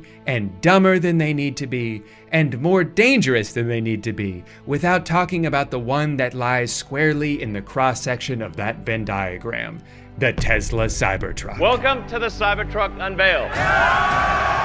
It is literally bulletproof. Ultra hard stainless steel. Really hard. Of course, it will come with autopilot standard. Franz, could you try to break this glass, please? Oh my fucking god. So this awesome car, which looks like when you first boot up a video game and not all of the textures have loaded in yet, was announced a couple years ago as starting at $40,000. Fast forward to today. Anyone who is driving one of these right now, the bare minimum that I've seen any of them spend 100 grand. One of the biggest reasons for this absolutely bonkers price jump is this $20,000 foundation fee. That's right, there's an additional fee tacked on that is almost as much as what I spent on my entire car. So you're probably dying to know what that bonus gets you. Well, some people who paid for it don't even seem to know. $20,000 for it being a foundation series. Now, I don't know what that really means or anything, but yeah, I paid it because I wanted the truck. So at first I thought it was just that it says the word foundation on it, which would be really funny. But apparently most of what that fee is meant to be attributed to is the self-driving feature that you would otherwise have to pay a separate monthly fee to access. Of course, it will come with autopilot standard. Now, one tiny little thing to note about this feature is that it is not available yet, and no one can even hazard a guess as to when it will be. So as it currently stands, the only thing this $20,000 fee gives you is priority access to a car that's littered with problems. Oh shit. Oh, we already broke it. All right, so my Cybertruck is completely broken. My foot is on the floor and it's not moving. This gear selector at the top, it just dropped down. Something's going on with the windshield. What? I got all these warnings I never seen before. I'm trying to open up the trunk. It won't respond. I'm going back and forth trying to close it. It won't close. It won't close. It won't close. When the tailgate's down, the camera's showing you the street. I have had enough. At this point, I think I know more about manufacturing than anyone currently alive on Earth. I have to say, I have really enjoyed watching videos lately from people who may or may not be in denial about the absurd amount of money wasted on this stupid car. They'll make these update videos where they complain about so many things they hate about it, and then be like, and that's why it's a perfect car. And I have no regrets. This car is definitely worth the hype. This thing right here is a fingerprint magnet. I just got my car washed yesterday and there's still water spots. I noticed that my roof was starting to come off. Their navigation system sucks. It's rusting on the inside. It was like this when I picked it up. I definitely think it's worth $100,000. So included with the Foundation series, you get all weather floor mats, and if you look right up here, there's a little Cybertruck logo. Wait, did you say floor mats for all weather? Well, never mind then. They should have charged an extra $50,000. Sorry, I should be more sensitive. These people are going through enough right now. It's bad enough their car is falling apart, but they're also getting relentlessly bullied. Cyber clown trucks for stupid. Give it to the stupid clown to spend their life away. And this guy just said gay truck. That's like a truck owner's worst nightmare. I will say one thing I do really love about this car is that the rear view mirror doesn't work. Its view is completely obstructed most of the time. I mean, if you want, you can just look down at the screen at the rear view camera, but that also becomes useless if it gets even a little bit dirty. And isn't driving through dirt kind of the whole point of having a truck? That's all they do in commercials. Now, if off-roading is the thing you want to do in this truck, good luck, because it doesn't seem to know how to do that. My friend in the 4Runner wanted to take that incline challenge, and he killed it. The Subaru also went up that incline. The Cybertruck did not make it up that incline. And once we got to about the middle of the incline, it would stop. We tried airing down to 30 PSI, but it still did not make it up the hill. Also, you're not gonna believe this, but part of his car broke while he was doing this. How does this keep happening? To be fair though, look how easily it navigates this puddle of mud. I mean, if I tried to drive through that in my old Civic, I literally would have drowned. But this truck can do things that I've never seen any vehicle do before. Yes, technically, this road is paved, but they're still in the woods. That's gotta count for something. This truly is the all-in-one vehicle. You can drive out in the middle of nowhere and sleep there if you want. It even comes with its own tent that you can attach to the back of the truck for an additional $3,000. Now, considering you can get a pretty big tent for like $100, you'd probably assume that this thing is decked out with premium features. No, it's just a tent. A 1-inch thin mattress, a couple of straps, a zipper that barely works. But since it's an official Tesla product, you know you're getting that signature high-quality engineering. Oh, that didn't sound good.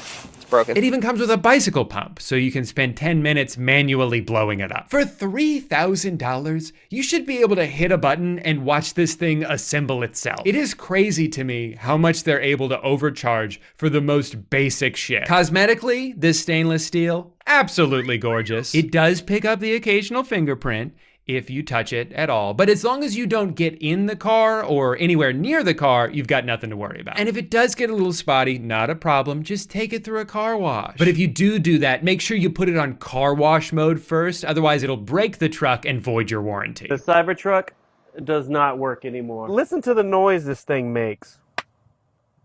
That was a weird popping sound. So what did I do different? Today I went to the beach, took it through the car wash, make sure all the sand's off. Then I pulled it in the garage and nothing. This thing is practically invincible. You can hit it with a hammer. You can hit it with a shopping cart. But if it gets any bugs on it, you need to clean that off immediately or you will ruin it forever. The Cybertruck is also famously bulletproof for some reason, although I'm not really sure why they've made that one of the primary selling points. When you shoot a normal truck, the bullets go in one side, straight through, and out the other side. You cannot hide behind the vehicle to be safe, so it's something to keep in mind. Keep in mind for what? Who are you marketing this car to? John Wick? The things they chose to prioritize while making this truck are baffling to me. Who gives a shit that it's bulletproof if the material they had to use to make it that way makes it so razor sharp you cut your hand every time you open the door? Who cares how strong the interior is if it can't even get wet? They're calling it a car made for any planet. Guys, why don't we start with making it work on this one? As far as safety goes, I've seen conflicting reports about this. There's a crash that happened between a Cybertruck and a Toyota Corolla, and if you look at the photos from the accident, you might think, wow, this truck is invincible. It barely got a scratch on it. Meanwhile, the guy in the Corolla is probably seriously hurt, right?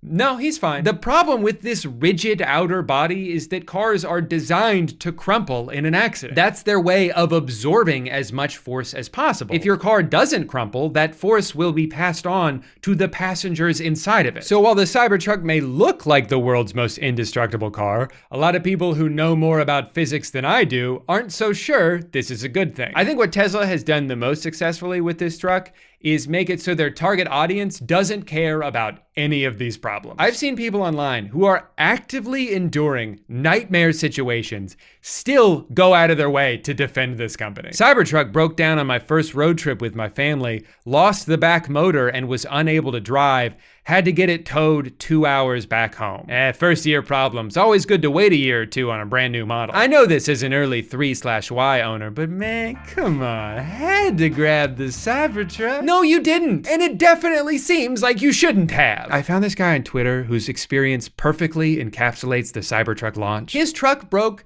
Pretty much immediately, he got that patented flashing red critical service error. Couldn't even drive it, had to pull over. Since then, it's been in the shop for weeks with no word on how long it's gonna take to fix. There's apparently at least 10 different things wrong with it. Wire harness needs replacement, ripple in windshield, driver's seat rubbing on center console, headliner sagging, chip and foundation series dashboard trim, mobile connector provided with Cybertruck not charging the truck past 6 amps, front misalignment, one side is higher, rear side arch misalignment sticking up. It could be another month before this guy gets his $100,000 car back. In the meantime, they're making up for all the trouble they've caused him by letting him borrow a regular Model 3 Tesla, which he himself described as being filthy with a strong, unpleasant odor that has persisted even after he went to the trouble of cleaning it inside and out. And it is fascinating to watch this guy, who has been absolutely fucked by Tesla, continue to go to war on Elon's behalf. People often criticize what they don't fully grasp, but the moment you take the wheel of a Cybertruck,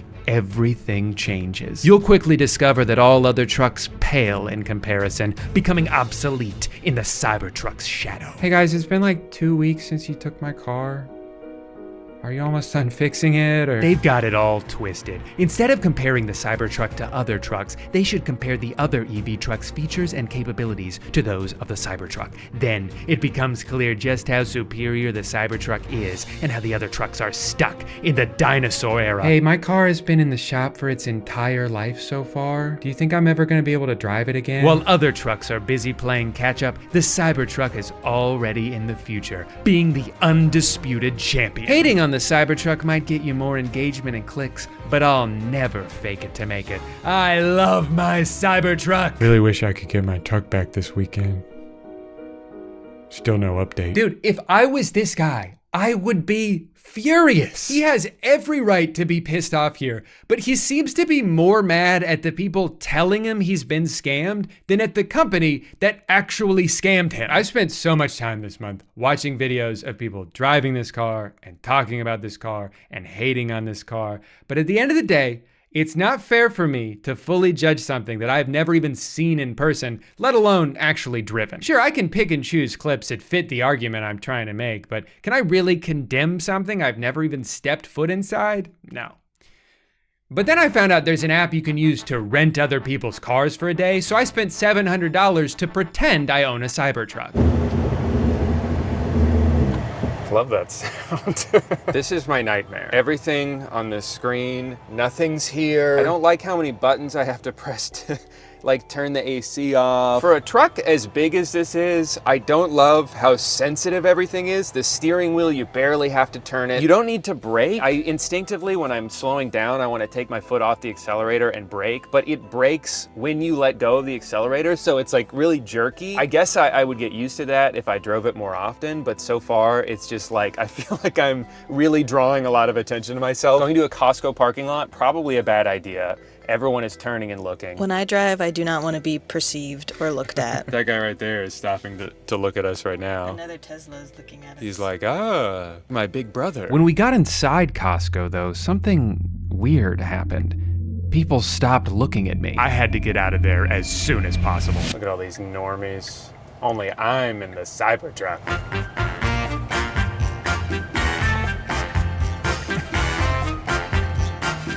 Okay. So many steps to open the mirror. They have something called karaoke. Look at me, took me, shook me, feeling me, singing from heart. Like a lot of reviewers said, you cannot use this rear view mirror. It is just complete darkness in there. It is very smooth to drive. It doesn't feel like you're driving a giant truck, but I kind of wish it did. If you forget that your car weighs 7,000 pounds and you're driving it like it doesn't, like I just feel like it's way too easy to accelerate as fast as you can and slice someone in half, which I'd rather not do. It was a beautiful spring day outside, so the next thing on my agenda was a romantic picnic in the park with my lovely wife. What's wrong? You've hardly touched your cereal. You don't want Cinnamon Toast Crunch, I got a banana instead. I've driven a little bit now. I'm pretty sure every time I've parked and gotten out so far, I've left the car on because I don't know how to turn it off. There's not like a button or anything. But I finally figured out, it's very intuitive. You hit this, and then was it safety, right? And then you scroll all the way down, and you want to scroll past Joe mode. Don't put it on Joe mode. Then you just hit power off, and then that's it. And that's how you turn off the Cybertruck. Getting the truck to fit into my garage was a lot closer of a call than I expected it to be. If I did own this car, this would be quite the fun little adventure to get to go on every single day. And that's how you park a Tesla Cybertruck in your garage. Despite all my issues with the truck, the more I drove it around the city and felt the enamored stares from mesmerized bystanders, I was reminded of what the guy I rented it from told me. You'll feel like a celebrity. And god damn it, he was right. I've never felt more popular. What, is that freaking Brad Pitt over there? Nope. Just little old me driving the best truck in the world. Please, no pictures. I'm a regular person just like you. I like the way this car makes me feel. I don't care how much it costs. If it's not solid gold, I don't want it. Hey, can I talk to you for a sec? Sure, but make it quick. Ever since you've been driving that car, you've been acting kind of weird. How exactly do you mean? You're like a completely different person now. Oh, I see. You're jealous. What? You're jealous because I own the world's most awesome car. You don't own the car. You're renting it for one day. Oh, tell me how I knew you'd bring that up. Because it's true, Drew. I'm sorry, I can't deal with this right now. I need to go clear my head. I'm gonna take a nice scenic drive dangerously close to the edge of a cliff.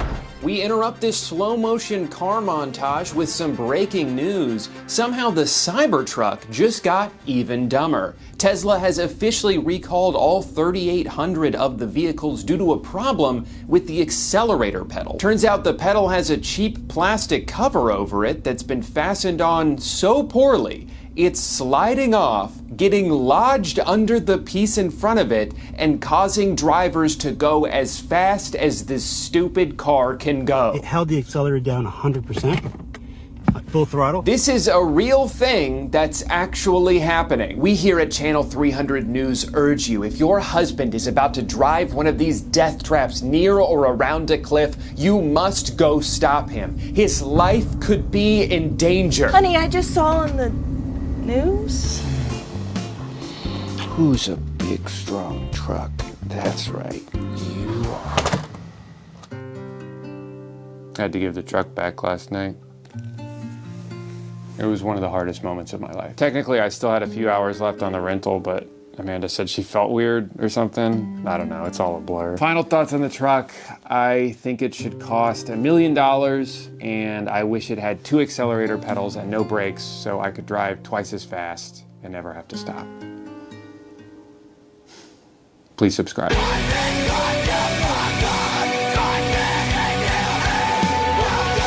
Hey guy. Every day I get pulled deeper into a social media anger vortex that is surely knocking years off my life, and I'm almost positive my inability to sit alone with my thoughts for more than 5 seconds at a time without pulling out my phone and submitting to an endless scroll is making me dumber, sadder, and more anxious. But the thing is, if I didn't do all that, then I never would have found this guy. At a restaurant, while waiting for your food to arrive, your fingers can have a dance party on the table.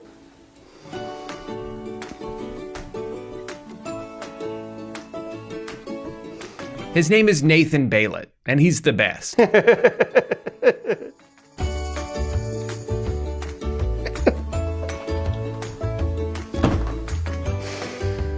He's slowly been taking over Instagram the past couple of months with his awesome ideas, and they're all so brilliant. But what really sets him apart is the time he gives you to soak it in. An upside down glass can become a little plate.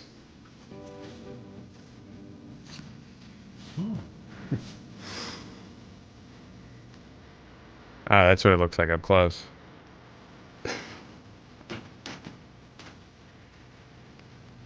I think there should be an award for the weirdest song of the year. And they could call it the Grammy-O-Weird. Have a great day.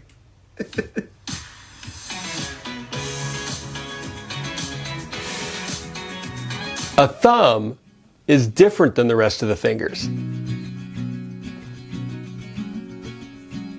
These aren't just silly thoughts that you can gloss over in a couple of seconds. He's asking the questions that, quite frankly, no one else in this country has the guts to. When fish swim, where are they going?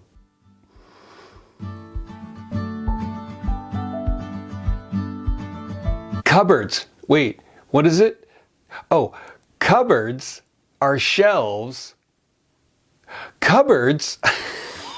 Cupboards are just shelves. That's what I'm saying. Every time I'm having a bad day and I go to Nathan's account and just stare into those eyes that have never once blinked, my stress just melts away. I don't know. Movies.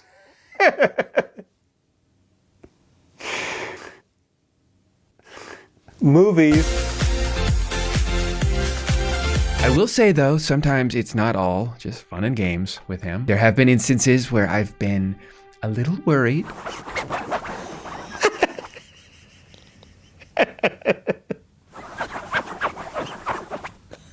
You all right, buddy?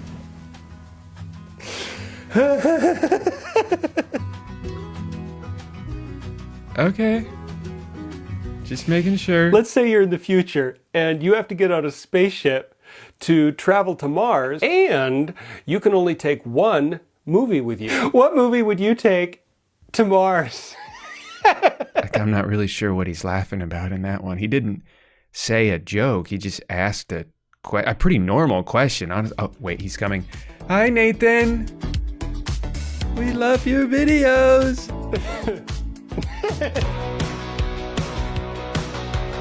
Nothing to see here. Keep scrolling. Okay. I would never say to a guest, please make yourself at home.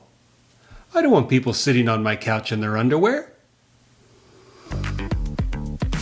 Out of all his videos, there's really only one that I'm a little bit iffy on. If you could be in a horse costume with a celebrity, which celebrity, and would you be the front or the back?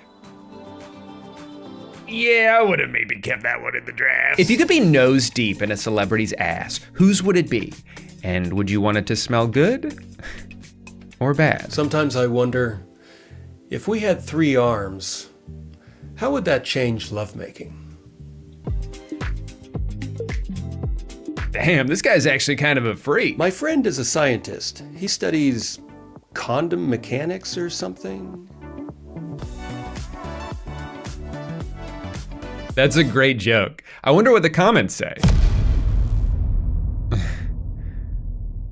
That's kind of weird. What about this one? Come on, everybody. Let's go get those hobbits. Oh, pies. What kind of pies do you have? Oh, well, I've got blueberry. 3 years? How old do they think I am? I'd like a pumpkin spice latte, please.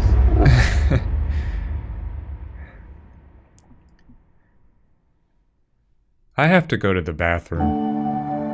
Is that what people think I'm like? Am I just a younger Nathan Baylett? I don't understand. My videos are nothing like his. Why do they call it a freeway if you have to pay a toll to drive on it? What the hell? Anything can be shoes if you put it on your feet. I don't remember making these. Is this my entire YouTube channel? Now I know what you're thinking, Drew, these TikToks are all so funny and awesome, and thank you for sharing this with me, you've made my day, but you're making a whole video about this? No. I'm making part of a video about this. The rest of this video is about the book that he wrote. You heard that right. Nathan Baylett, Instagram extraordinaire and staring contest champion of the world, is also the author of a rom-com novel. And I figured if this guy is me in a few years, then this is a rare opportunity to get a glimpse into my own future. I need to read this book, cover to cover, twice. And after several weeks of research, I'm very excited to report that this is the horniest book I've read since Jake Paul's autobiography. I'm not looking for a guy to hang, Chris said. Now I just want to bang. Yeah, Chris cheered as she slipped into her tan ankle boots, ready to jump back into the single scene vagina first. The happiness of my penis is riding on tonight working out with Vanessa. Holy tushy twerks. Holy fuckadoodles. You'll take her home in an hour so mama can get some dick. Passion or Pancakes is possibly the most complicated book I've ever read, because despite the fact that the entire story takes place in one night, there are approximately 4,000 characters. If there were any more names in this book, he would have had to start inventing new ones. There's even a character whose body parts have their own names, i.e. Stacy the Stomach. But I must have spaced out the first time I read that because I got to a conversation between two people named Chris and Bryn, and out of nowhere it said Stacy growled, and I'm like, who the fuck is Stacy? And why is she so mad? It is almost impossible to keep track of everyone mentioned in this book, but I think I may have come up with a way to help. So the book is about Chris, girl, and Mark, boy, on the fateful night that they meet. Mark is trying to get over his ex Jill, who left him for Jack, and Chris is trying to get over her ex David, who left her for Lisa. So she goes out on the town with her best friend Bryn, while Mark does the same with his best friend Chet. Hey, can you put your phone down? This is important. After a couple hours, Chris and Bryn meet a girl named Callie, who's described as an insane person, even though she talks in the exact same way as every other character. They eventually meet up with Vanessa, who spends the entire night getting on everybody's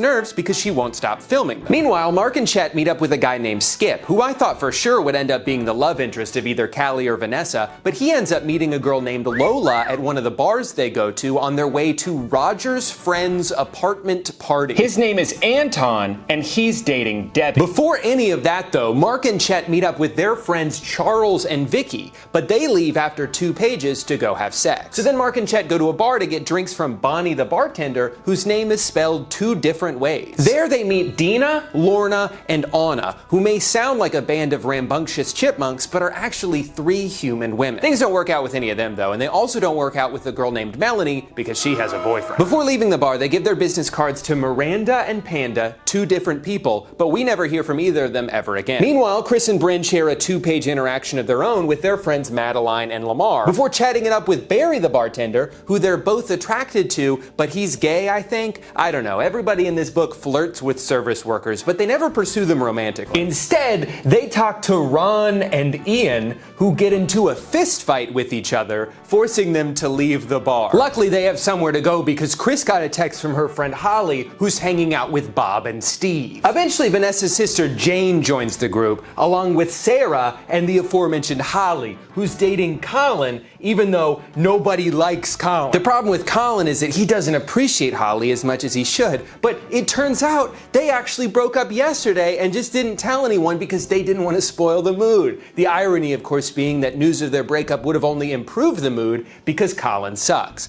Also, Dan is here. No one knows who Dan is, so I don't know what he's doing in the group. So that's kind of the main core of the group. But then, for seemingly no reason other than to just make things more complicated for us, Vanessa gets a text from her friend Ruby, who tells her about Hannah, Billy, Chloe, Nick, Layla, and Sarah. Now this is of course a different Sarah than the one we already met, because this Sarah has an H in her name. In fact, someone, and I truly mean someone because he does not specify who says this in a scene that has 97 people in it, says that they know 7 Sarahs. So that makes 5 additional Sarahs just hanging out in the Nathan Bailett Marina rom-com universe. Then Vanessa, who's clearly very popular, gets a text from Chantel, who updates her about Oscar, Isaac, Leo, Abby, Ezra, and Ellis, and then a text from Shane, who tells her about Camille, Blaine, Tallulah, Blair, Emma, and Blake. Now, if you're worried about having to remember all these names, don't be, because they never get brought up again. Finally, the group makes it to Roger's friend Anton's apartment building for his apartment party, but they never make it past the lobby of the apartment because Roger does something to get everyone mad, so Bryn throws a cocktail in his face, and then the police show up, and then they all go get pancakes, which you may remember from the title. All right, well, that's all of the characters in Passion or Pancakes, but you're probably wondering who ends up with who. And I'm so glad you asked. Mark ends up with Chris, and Skip ends up with Vanessa, and Holly ends up with Chet. Ooh, that's a surprise. And then finally, Bookworm Brenda ends up with Peter the Reader. A perfect match. Except Peter has a girlfriend, so he just fucks off and she ends up all alone. Well, there you have it. I know it may look like a lot to remember, but if you ever find yourself reading Passion or Pancakes, which I highly recommend, it's a great book, great gift. Mother's Day is coming up in a couple months. I know what I'll be getting my mom. I'm going to be getting her 12 copies. But if you ever find yourself reading the book and you're at all confused, feel free to open up this video and refer back to this simple chart.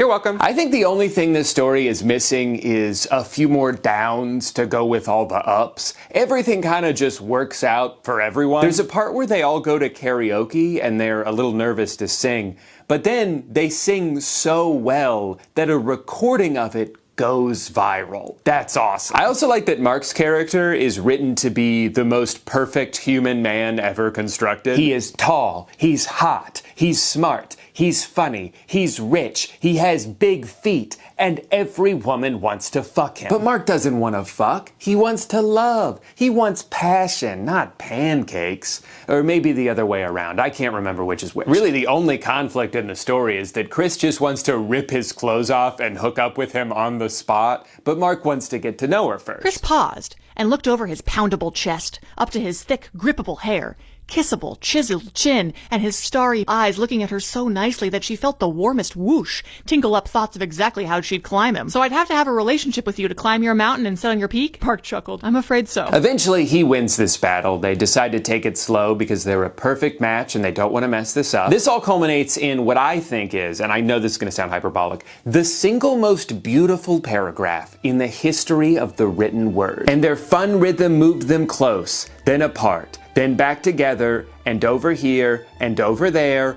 rockin' and swaying, to a twirl, to a deep, delicious dip, and so erotically slow, back up into his strong, gentle arms, for a sexy sway, with a sultry stare, then starry-eyed stare, then a sweet, simple, and super sincere stare, as they slowed, and slowed, and slowed, to a sway, together, a soft, slow, fun sway, just the two of them, on the rooftop, above the world, up in heaven, surrounded by city lights and flowers and stars and the moon and a beautiful bright green baseball field below, and everything felt wonderful, and he felt wonderful, and she felt wonderful being with him and all of this wonderful, and wow, their wonderful was a wonderful more wonderful than drunk dancing with some random dude and pulling him home for a half hour of woo-hoo.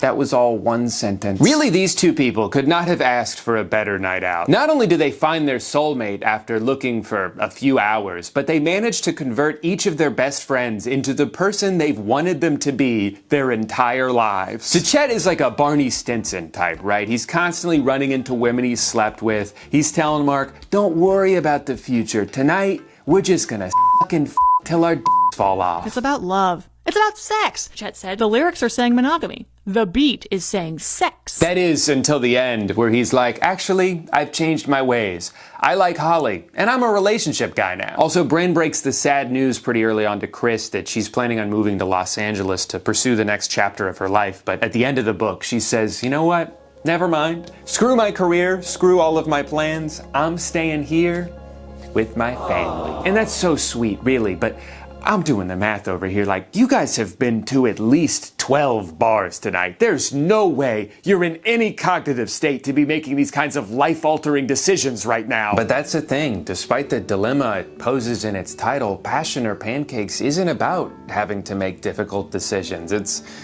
about everything working out perfectly for a group of hot drunk people. And honestly, that's the kind of story this world needs more of. So Nathan, thank you. And I'm sorry I had a full-blown existential crisis earlier when I saw 3 comments comparing us. I've thought about it a lot, and I'm honored to be associated with someone who spreads as much joy as you do. In fact, I think I have a video to make. Fingers are kind of like the toes of your hands.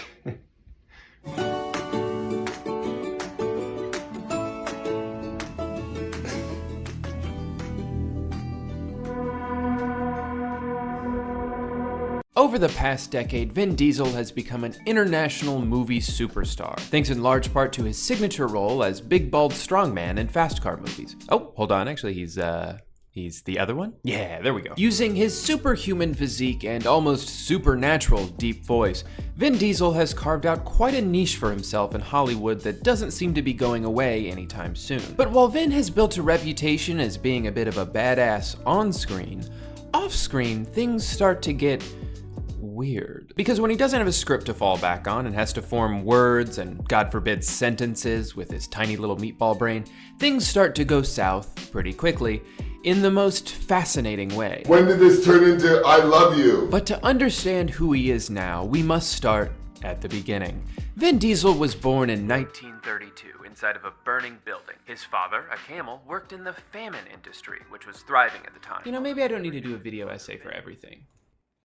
Brush tool and perfect. Hey guy, welcome back to the first and only channel on YouTube where, as you can probably tell, I moved. And although I'll always cherish the memories I have from inside that cheap-ass apartment that was basically just one medium-sized room infested with cockroaches, I'm excited to move on to this new, more expensive chapter in my life. The best thing about living in a house as opposed to the second floor of a 3-story apartment is I no longer have to deal with upstairs neighbors, which in my case happen to be 6 of the loudest human beings in the world. That's right, I said 6. They also lived in a 1-bedroom apartment, so try and figure that one out, because I never did. But that's all water under the bridge, I suppose, because things are already starting to look up for old Drew. In fact, why don't I give you guys a quick tour of the place? You already know your boy's out here starting his house tour in the bathroom. But the fun doesn't end there, guys, because we also got another bathroom. Finally, Amanda and I can pee at the same time without making as big of a mess. We've also got a garage, which is so far proving to be the perfect place to hold all of my tools. And best of all, I no longer have to film videos in my living room because for the first time in my adult life, I have my own office.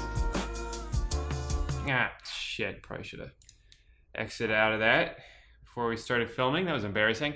Anyway, guys, today we're going to be talking about Vin Diesel. I have to admit, I've never actually seen any of the Fast and Furious movies, but it seems like Vin Diesel is perfect at playing whatever character it is he's playing in those movies. But they're definitely not targeted at me. I've never really been much of a car guy. It's just not in my DNA. In fact, my favorite thing about my car is the custom bumper stickers I made and put on my car. I have a thread about that on Twitter if you're a fan of self-promotion. But the point is, I've never actually seen any of the Fast and Furious movies or Triple X or Chronicles of Riddick or The Last Witch Hunter for that matter. Now that I think about it, I'm pretty sure the only Vin Diesel movie I've seen is The Pacifier, the 2005 Disney classic where he plays like a Navy SEAL who has to babysit a bunch of kids as part of a recon mission. Predictably, things get off to a bit of a rocky start, but by the end, he's teaching them a thing or two about self-defense. The kids teach him about the power of family. It's a great movie. I've seen it like 10 times. Anyway, what I'm trying to say is I haven't seen a lot of Vin Diesel movies. Like I said in the beginning though, this video isn't about his acting, which is perfectly fine.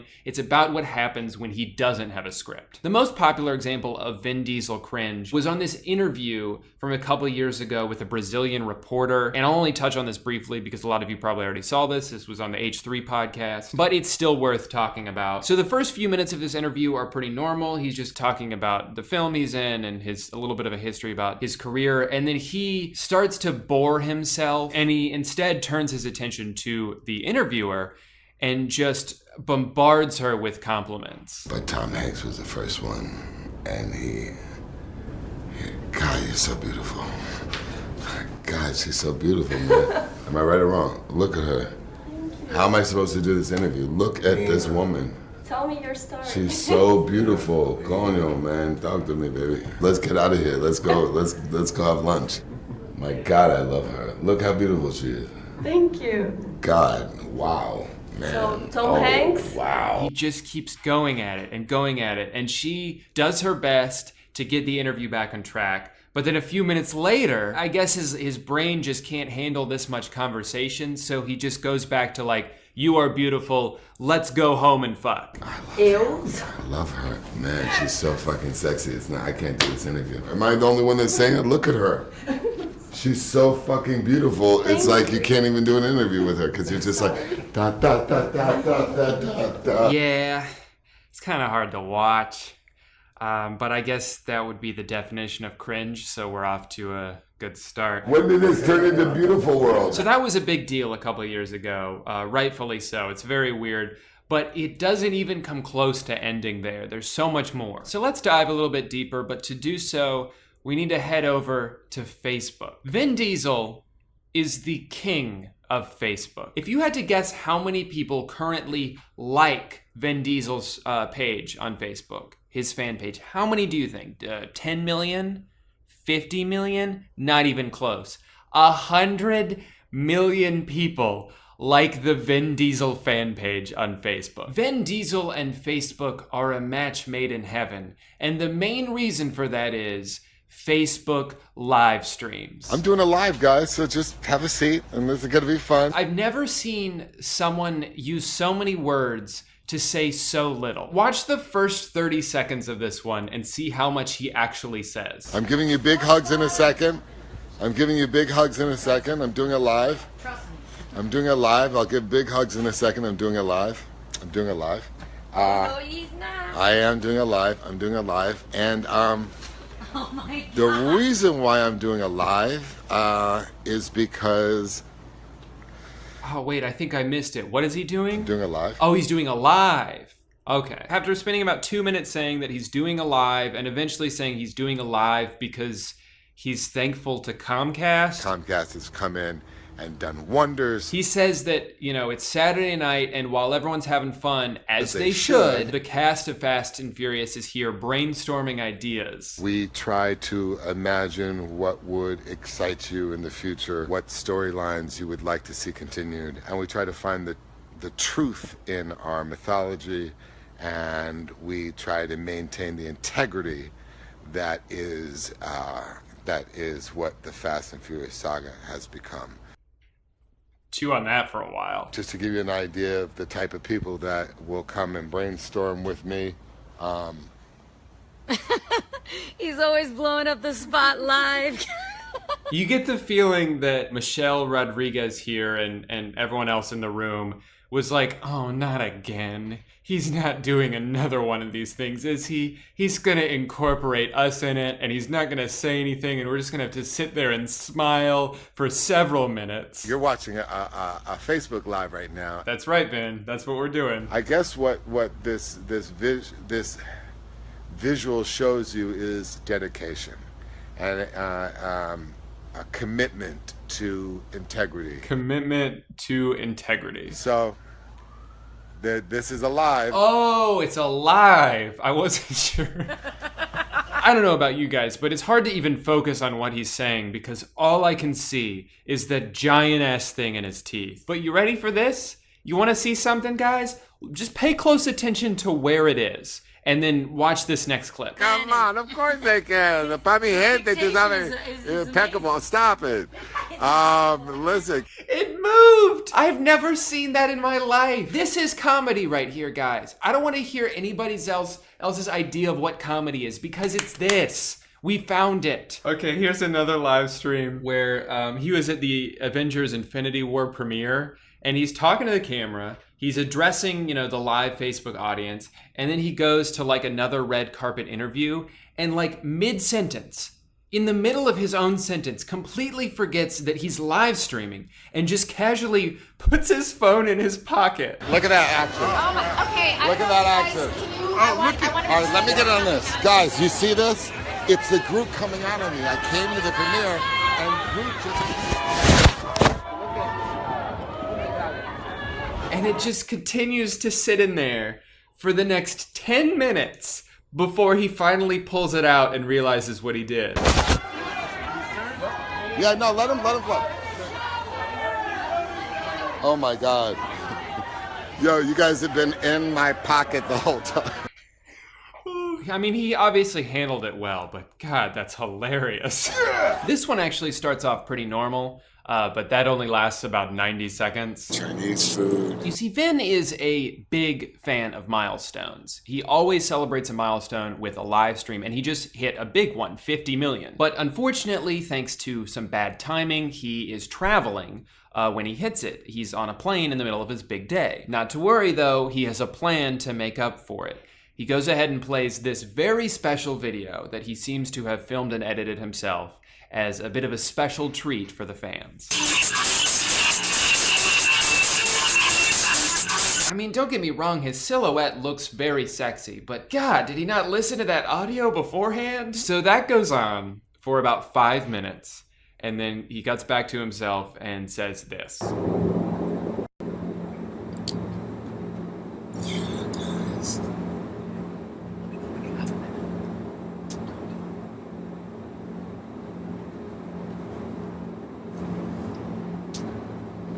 He says nothing. He doesn't say anything. That was pretty cool. Here's another live stream of his that was apparently right before he was going on Jimmy Kimmel. Nothing too crazy to see here, except 60% of it is upside down. There is one pretty weird interaction here, though, when he's talking to these football players backstage.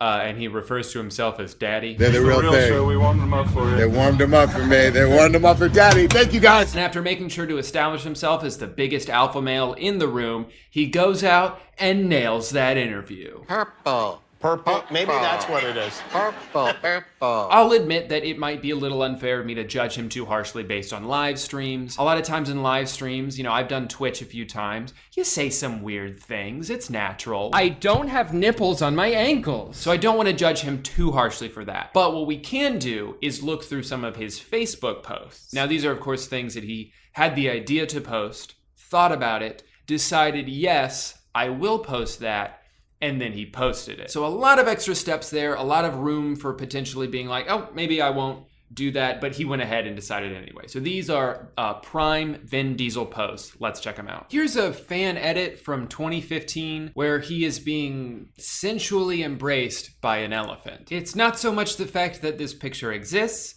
but the fact that he chose to put it on his page. Thank you, world, for making the new XXX, The Return of Xander Cage, the #1 movie in the world, is the caption to this picture.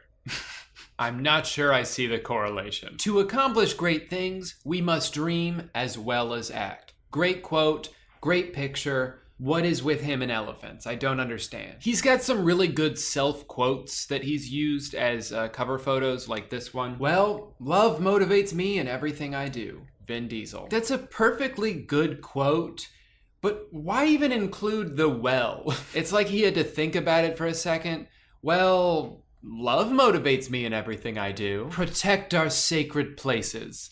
And then it's a picture of him standing in front of Stonehenge. Guys, you've gotta protect Stonehenge. Have you seen those rocks? All stacked up on top of each other, all funny like? We gotta protect them. Don't mind me just casually skipping past 3 consecutive photos that heavily feature elephants, including this one where I suppose shirtless Vin Diesel is protecting New York from a giant elephant? I don't understand. And then finally we have this one from 2012 captioned Angels. And then it's, well, I don't even know what to say about this. So Vin Diesel seems like a pretty wacky guy, but it doesn't stop at internet videos or funny memes or live streams. There's one more thing I need to show you guys, and I'm really excited about this. I was gonna make a whole video about this a few months ago, but then I just put it on the shelf for a while, and then I realized while making this one that this would make for the perfect ending. And no, this isn't entirely about Vin Diesel, I just wanna go ahead and preface that now, but he does have a pretty large role in this, and I would be remiss if I went through this whole video without even mentioning it. And the thing I'm talking about, of course, is the Fast and Furious ride at Universal Studios. Fast and Furious Supercharged is the newest attraction at Universal Studios Orlando, and also, coincidentally, the worst ride I have ever been on in my life. When my soon-to-be wife Amanda, who used to work at Universal, first took me on this ride a few months ago, she prefaced it by saying that the line is better than the ride. I'm pretty sure she meant this as a positive, but after being underwhelmed by the fact that the line is essentially just a very long garage, I started to get a bad feeling about what was in store for me. The first red flag that pops up is the sheer plot of the ride. I imagine between all 75 of the Fast and Furious movies, they could have found one exciting storyline to be the centerpiece of this ride, but instead, here's the plot. You and the rest of the people on board are on a party bus, and you're on your way to a party. But right before you get on the ride, you find out that the FBI is here to raid the place. They never say why or what the FBI is trying to find. I guess it's us? They're trying to crack down on us having fun? I don't know, but like, that's the plot of this ride? Why not just, I don't know, do a race? And then we could just drive fast. That would be fun. I'd want to ride that. Instead, you spend the entire 6 minutes sitting on a slow-moving bus watching the ride. This isn't ideal for a theme park attraction, but it wouldn't be the worst thing in the world if the thing you spent the whole ride watching wasn't a total cringe fest. You're under arrest right now! I've seen bad acting at theme parks before, but good God, I thought these guys were professionals. We don't work for nobody. Oh yeah, there he is. There's my guy. Try to move that vehicle. He seems really happy to be a part of this. Also, what the hell is this animation? Did they 3D animate each character using PlayStation 2 graphics? They couldn't have just green screened this shit and spent more than, I don't know, 4 days on it? This is embarrassing, and I'm not the only one who feels this way. The top comment on this POV YouTube video I'm borrowing some extra footage from is this. The camera doesn't do it justice. It's much worse in person. This ride does its best to tarnish the great legacy that Universal Studios has always had in my eyes. Its shittiness to me is highlighted by the fact that it's right next to the Mummy ride, which has been around forever and is the most fun indoor roller coaster I've ever been on. I've gone on this ride probably 100 times, and it's still fun. I would have enjoyed this interview a lot more if I had got my cup of coffee! You ride the Fast and Furious ride once, and it makes you want to throw away your annual pass. I don't know how much they care though, because they could have put literally anything here and it would still do its job of showcasing a few cool cars and the ridiculously overpriced merch, including this entire section of signed paraphernalia by Michelle Rodriguez. Anyway, I'm getting off topic. This video is about Vin Diesel, and as bad as this ride is, it does do a good job of saving the best for last. You see, I was pretty disappointed coming out of the ride until I spotted my hero, my knight in shining armor, Vin. It's crazy he has the time to stand perfectly still all day long considering all of his movies that are coming up, but I'm so glad he does. Best day ever.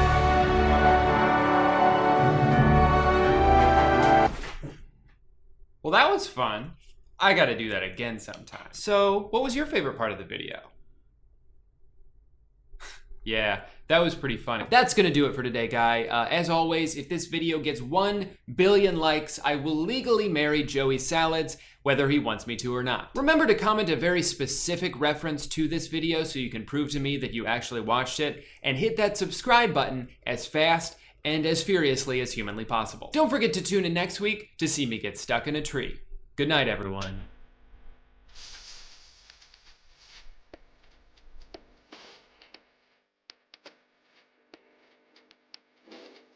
Hey guy, it's that time of year again where I watch 31 different Christmas movies until I finally find one that's good enough to talk about in a YouTube video, but then realize I took too long and I don't even upload it in time for Christmas.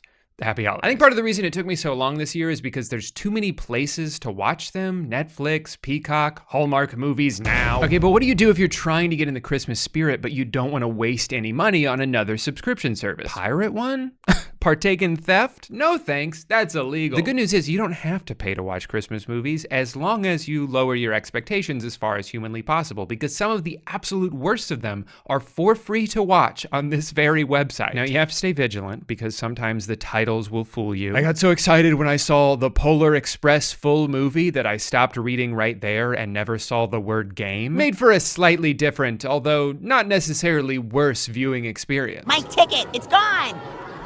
I lost my ticket! You also have to be careful of something even more nefarious, liars. Christmas at the Plaza, full Best Hallmark Romantic Movies 2022. New Hallmark Romance Movie 2022. Perfect, that sounds like an enjoyable, high quality movie experience.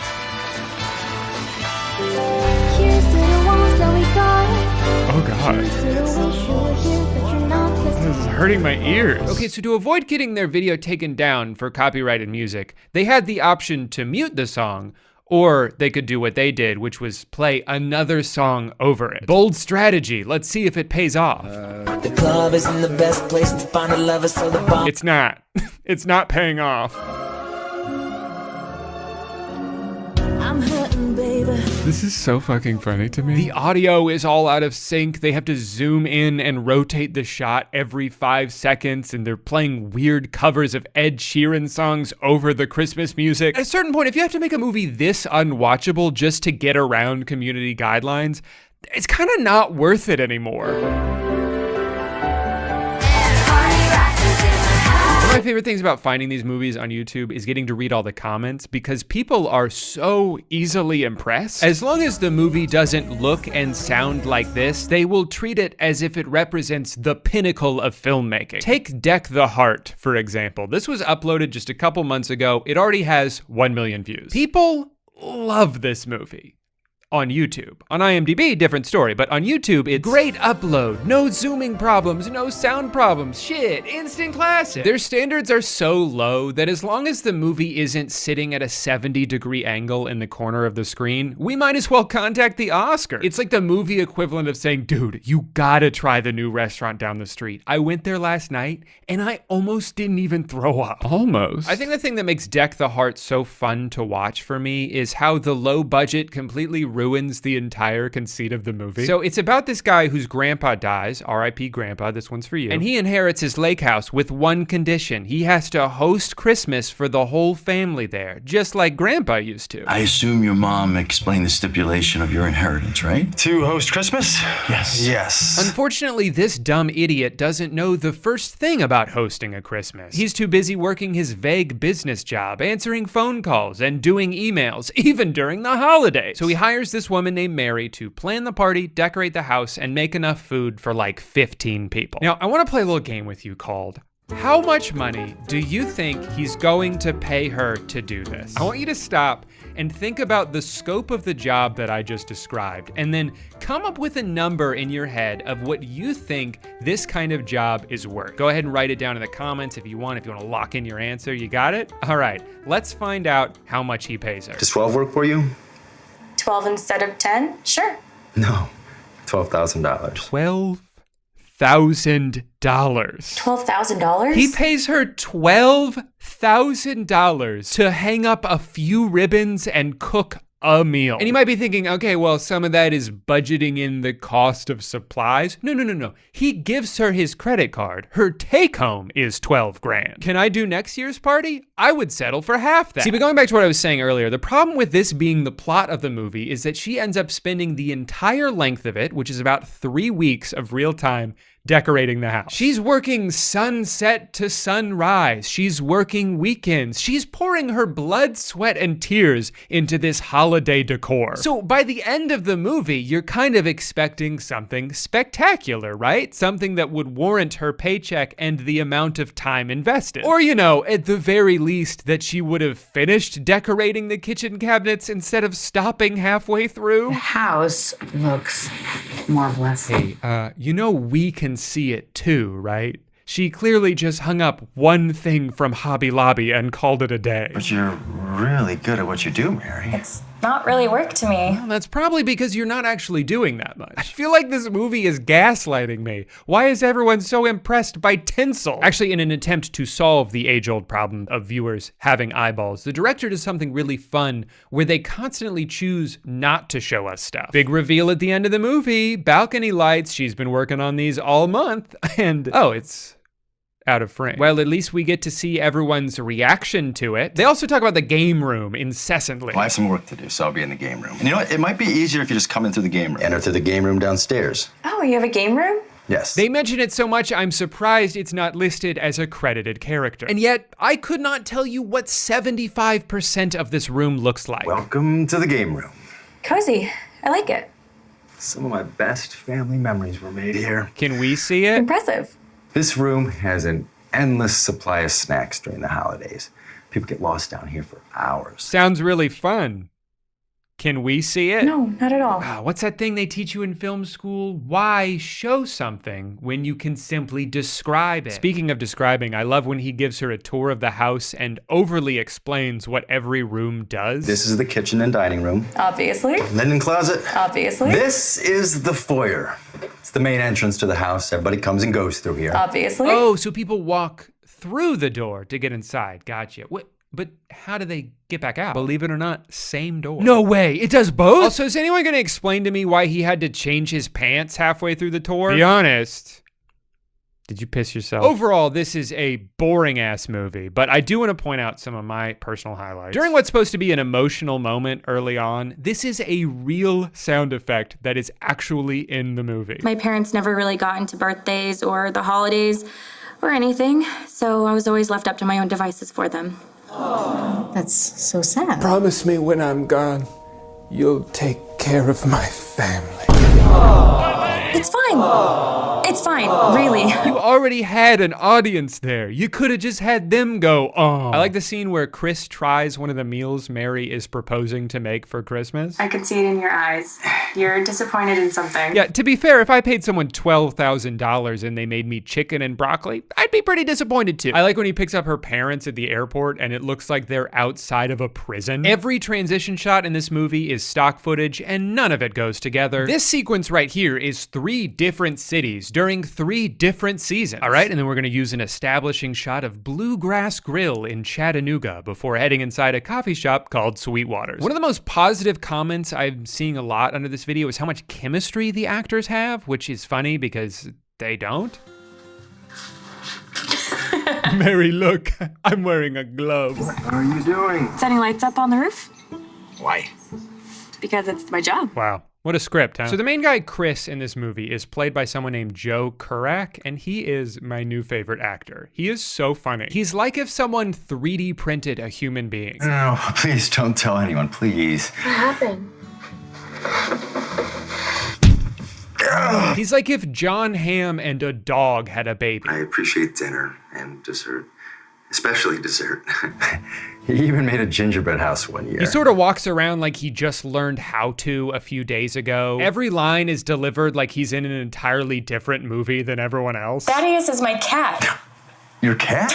I quit. I know. Joe Kurak is my hero, and at this point, I had to find more movies with him in it. Now, in my search for more Joe, I stumbled across a YouTube channel called Encourage TV, and I gotta say, this is one of the weirdest channels on this entire website. There are days where they upload multiple full-length movies. I'm talking feature-length films with actors and production teams posted on YouTube for free that will end up with like 600 views. Where are they getting the money to make all of these? It makes no sense. Now, to be fair, some of these are a little misleading. They have a whole series of wiki films, which is where an AI voice spends 2 hours reading someone's Wikipedia page. So if you're trying to learn about New York in the least interesting way possible, I definitely recommend this video. In fiscal year 2013-14, Wall Street security. Ooh, The Bill Collector, a cheerful comedy with Danny Trejo. That sounds like just the kind of light and funny Christmas movie I'm in the mood for.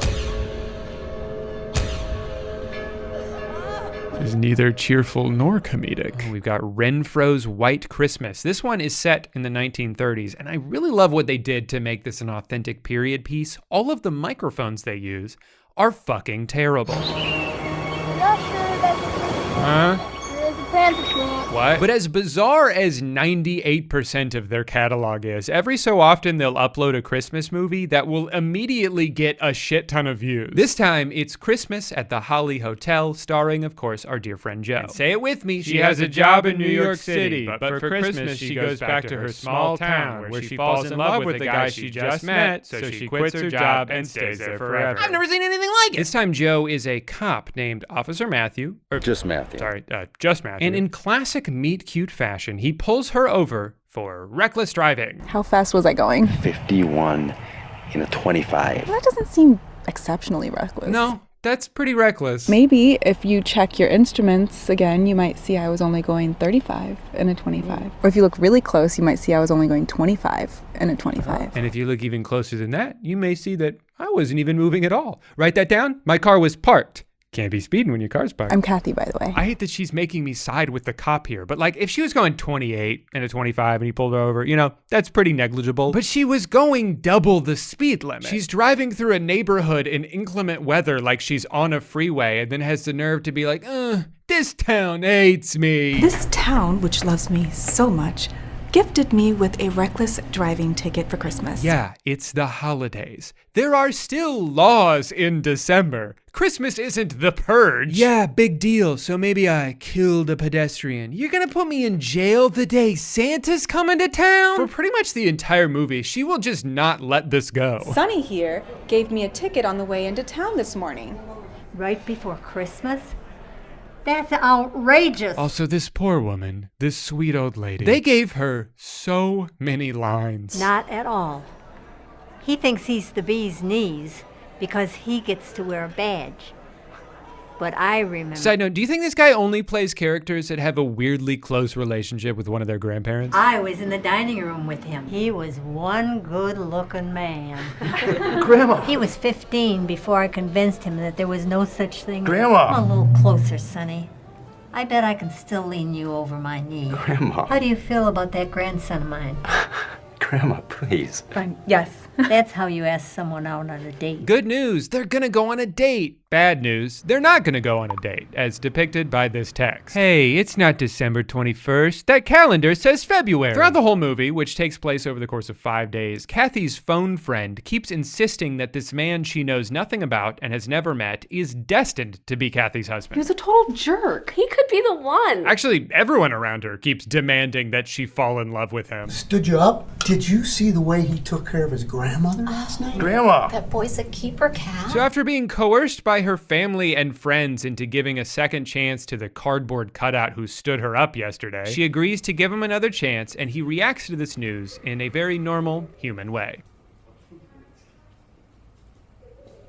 Now, since this guy can't ever open his mouth without sounding like an alien sent here to infiltrate Hollywood, the director smartly depicts the first date in the form of a montage. Kathy, your friend's falling over. It's not my friend, Matthew, it's a tree. Nice to meet you, friend. Don't shake his hand. And they go on another date, this time speaking words, and boy, are the sparks flying now. You don't pull punches, do you?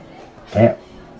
Too much of Grandma Williams' blood in me. I drank some on the way over here. I want to hold my best friend while we watch our children unwrap the presents on Christmas morning. This guy has definitely killed someone. I'm just a regular guy. Wow, wait until her nameless phone friend hears about this magical evening. I just don't think that I'm the girl for him. You've ruined my night, and you are literally ruining Christmas. Goodbye. You kidding me, dude? She hung up on her. It's gotta be the most unrealistic trope in all these Christmas movies, right? Is the friend who only ever has good things to say about the man the main character's interested in. Kathy, if you don't quit your job and marry this man tomorrow, I can't be your friend anymore, and then I'll die. Is that what you want for me? You know I only exist through the prism of your love life. Now, Kathy's the only one being smart about this. She's resisting the urge to drop everything in her life just because she met a handsome man. But her friend, her parents, even mischievous Grandma Williams will not take no for an answer. Is there any chance you're reserved by a Mrs. Williams? Absolutely not. Grandma Williams. She went behind their backs to force them onto a horse-drawn carriage driven by, for some reason, 2 different men. That's not the same guy from the wide shot. It's a beautiful day. Come on, it's a beautiful day. The sun's not out. We're freezing to death. Couldn't ask for better weather. Maybe you should tell me what it would be like with you. A lot of Grandma Williams. Be serious. I am. I am serious. She won't leave me alone. What are you saying about me, boy? Nothing, Grandma. I love you. I have a job, possibly my dream job as the lead editor at the Times. I mean, and my apartment. I didn't hear you mention anything about having a life. I'm sorry. About what? I pooped in the carriage. Well, it's a good thing they didn't kiss before going their separate ways, because it looks like they're never gonna see each other again. Goodbye, Matthew. Wait, what are you doing tomorrow? They are gonna see each other again. I don't know. She just can't resist this guy and his endless charm. I mean, can you blame her though? He's always saying normal person things. You're much smarter than I am. I'll always be known as the sweet one in any conversation about us. You are such a scientist. You might be beautiful. But of course, right when things are coming together for them, disaster strikes. We've decided to offer you the job. Pack your bags and head to the airport. My dream job? But it's Christmas. Now, this is actually a pretty shitty thing for the company to do. She made it very clear what her availability was during the interview, and already they're ignoring that and pressuring her to abandon her family plans and fly to New York on a holiday. She hasn't even started working for them yet, and already they're violating her boundaries, which doesn't bode well for their future employment relationship. However, it's not like she articulates anything like that. Everything in her life is now centered around the handsome police robot she met 3 days ago. I can't give up on that for my career. And in New York, just never felt like home no matter how long I lived there. Of course not. You can't create a new life away from your hometown. If you move away from the city where your parents live, you will be miserable and you will regret it. This is also the part of the movie where Grandma Williams' true colors come out. Things didn't work out the way I'd hoped. Did you let that girl get away? I didn't let her. She chose New York over me. Why did you give her a choice? I'm sorry, what? What was I supposed to do? kidnap her? If that's what it took. Okay. I can't always count on your sense of humor, Grandma.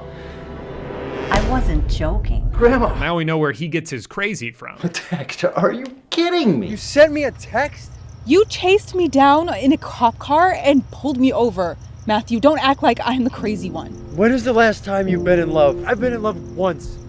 Right now, today with you, that's it. Dude, it hasn't even been a week. So yeah, I'm out here in the cold, outside my jurisdiction, abusing my police powers. You are? But that's not crazy. Yes, it is. Crazy is you driving off and pretending like you don't feel the same way. I can't. Kathy. Kathy, please, you can't leave now. Once you go reestablish your independence, I no longer have any power over you.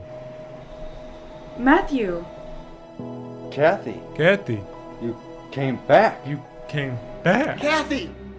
Come on! You can kiss her later. When? When is that? This is the guy you uprooted your life for? Actually, I think this is the moment Joe decided to sabotage this movie, because every line delivery from this point forward is a masterclass in performance. The president wants to talk to you. Of the United States? The United States? Matthew, Mr. President. It's nice meeting you, Matthew. I love you too. They're saying I love you and they haven't even kissed yet? No. No! Will you marry me? He proposed?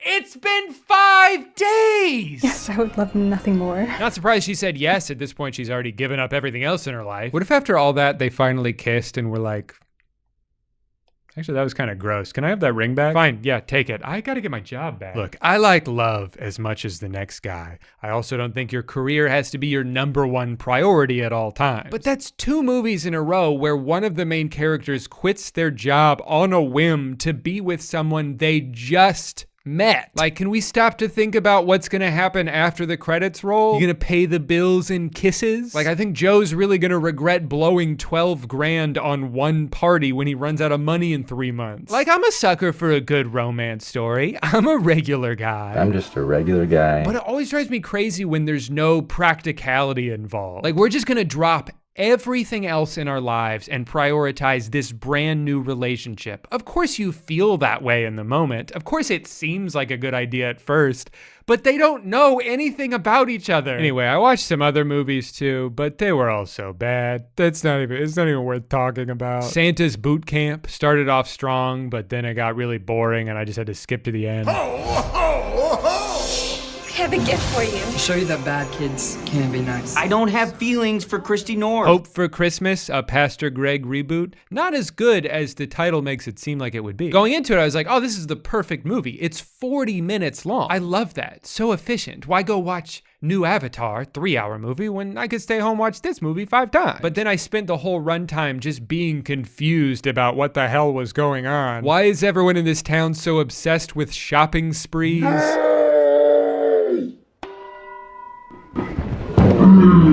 What is happening to this boy? And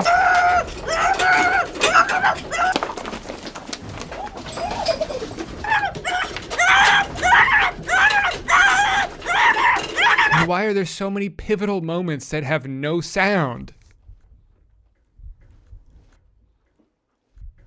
Here, let me fix it. It's how you do it that defines it.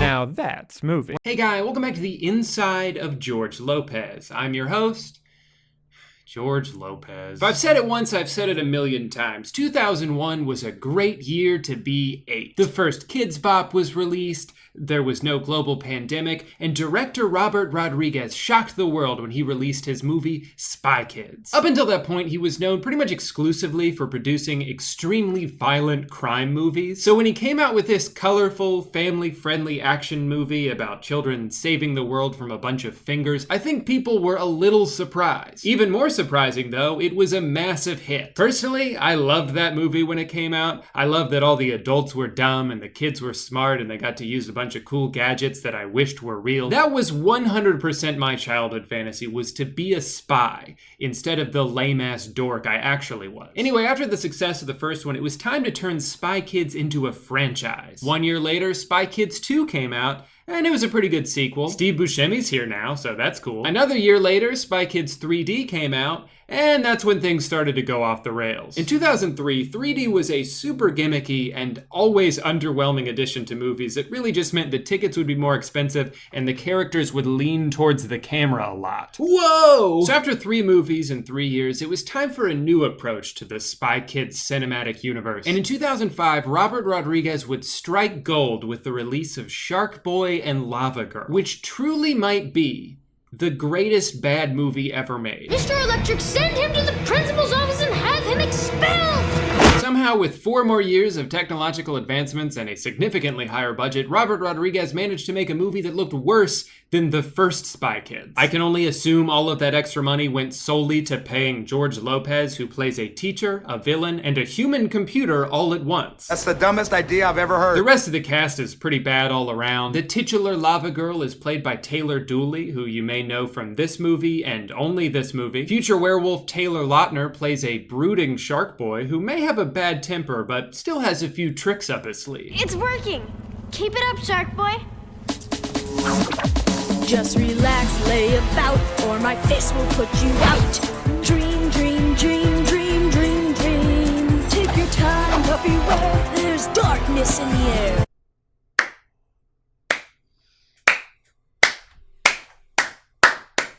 I think what really sets the tone for this movie is the quote they show right before the opening credits. Oh, interesting. Was that like Steve Jobs or Copernicus? No, Lava Girl said that. Remember? Remember when Lava Girl said that? I'm not gonna go too in depth here because plenty of people already have on this website, but I will say that every time you think the plot is starting to make sense, it takes an insane left turn you couldn't have possibly seen coming. They're singing at a frequency I highly trainers find disturbing! Where's Lava Girl?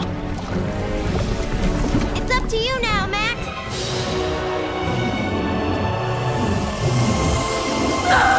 And no matter what it is, it always looks terrible. I cannot stress enough to you that this is the ugliest movie I've ever seen in my entire life. Some of the visuals are so hideous, it's actually disturbing. And on top of that, whenever one of the characters needs to move the story along, they do so by simply falling asleep. Go to sleep. So most of the time, they're either sleeping or screaming at each other. How about a knuckle sandwich? Max is a good boy. He ruined my dream journal! Lava Girl, they're behind you! And I think the director must have told Taylor Dooley at some point that if she stops smiling for even 1 second, she'll get fired. Dream, dream. Not much else to see here. Let's go ahead and just skip to the end. Bye, Max! Tell him I love him! Don't leave me! I thought you wanted me to leave! No, I don't. You're my best friend. Ah! Holy shit. I can't believe people didn't like this. I'm not going anywhere. Considering that Shark Boy and Lava Girl is a terrible movie from 15 years ago that almost everybody hated, it was really only a matter of time until Netflix used their infinite supply of money to fund a sequel. And that's what they did. We Can Be Heroes is the name of this movie. It does not star Taylor Lautner, but it does have Yahya Gosselin, who you may recognize from being on the FBI's Most Wanted list. It's really disappointing that they let her act in this movie instead of just arresting her on the spot, but no one listens to me. I say this actress has not had the best luck throughout her career. She's only been in a handful of movies, and believe it or not, according to IMDb ratings, the best one is this movie. So I think we're in for a treat. Basically, We Can Be Heroes is Shark Boy and Lava Girl for the new generation. Hit me. Sorry, not sorry. It's like Spy Kids with a bit of a modern twist. Just a quick selfie for my socials while I stop this thing. I do that too. Shark Boy and Lava Girl are all grown up now, so naturally they're married and have a kid. Am I crazy for thinking that maybe it's time to start calling him Shark Man? At this point, it just seems a little degrading to be like, oh hey, there goes Shark Boy. I just turned 30. The premise of this movie is actually pretty funny. All of these kids are children of the heroes. So they all have like weird, underdeveloped offshoots of their parents' superpowers. Like this kid's dad is super fast, but he's super slow. Ladies and gentlemen, the heroics have fallen. I hope the news studio gives their graphic designer a raise. He made that entire logo in like 3 seconds. We're getting word that the president would like to address the nation. People of America, Bing, bing, bong. Hold on, I'm like 99% sure that that guy was also president in the Spy Kids movies, which means he's been in power for like 19 years? Is the Spy Kids president a dictator? This movie's dystopia. Sorry kids, but you can't leave this room. It's too dangerous out there. And if we gotta kick your ass to keep you safe, then that's what we're gonna do. That's shark strength! You know that thing in video games when an NPC is following you around and they get stuck on like a wall or something, but then you turn the camera and they've teleported right next to you? That's what this character does. Because I looked and he is... Calm down, Shark Boy. Do these two not have regular names? Imagine not only being married to Shark Boy, but you also have to call him Shark Boy. Can you just go by like Steve? Shark strength! I like how super early on in the movie they realize, but then every time they get stuck, they still have to have that same epiphany. Wow, that's really smart. Oho drew us a clue. Oh, I got it. We should just look at her drawings. That's a great idea, and a brand new one too. But make sure we forget about this so there's still tension next time. Melted. Can you make another one? I didn't get over here fast enough. Shocking twist. The one girl turns out to be evil. Oh, was an alien spy? So then she starts drawing monsters to kill them with because we always knew that you would do it. So basically the whole movie leads up to the bad guys being like, just kidding. And that's awesome. We can be. So if I'm being 100% honest, this movie is not terrible. It would be really easy for me to do the cynical thing where I'm like, the garbage store called. They want their trash back. But it really wasn't as bad as I expected it to be. And I think it would be disingenuous for me to be like, well, Spy Kids is good because I saw it when I was a kid, and this movie sucks because I was 27 when I watched it. I think this has just as much charm and fun action as the original Spy Kids, as long as you're within the target demographic. Maybe this is just me, but I think a lot of people my age come to expect more out of movies like this, specifically because of what Pixar has done. I was the perfect age to enjoy Monsters, Inc. when that movie came out.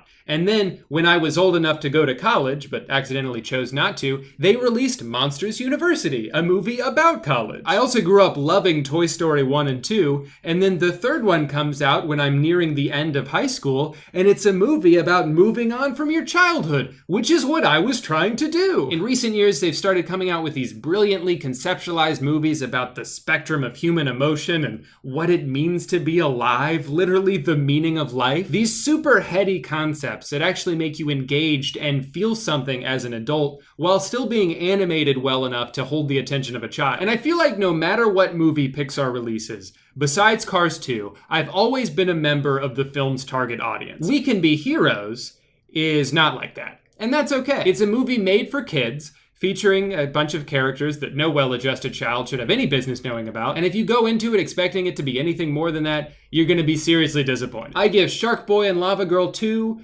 3 Shark Boys and Lava Girls out of 5.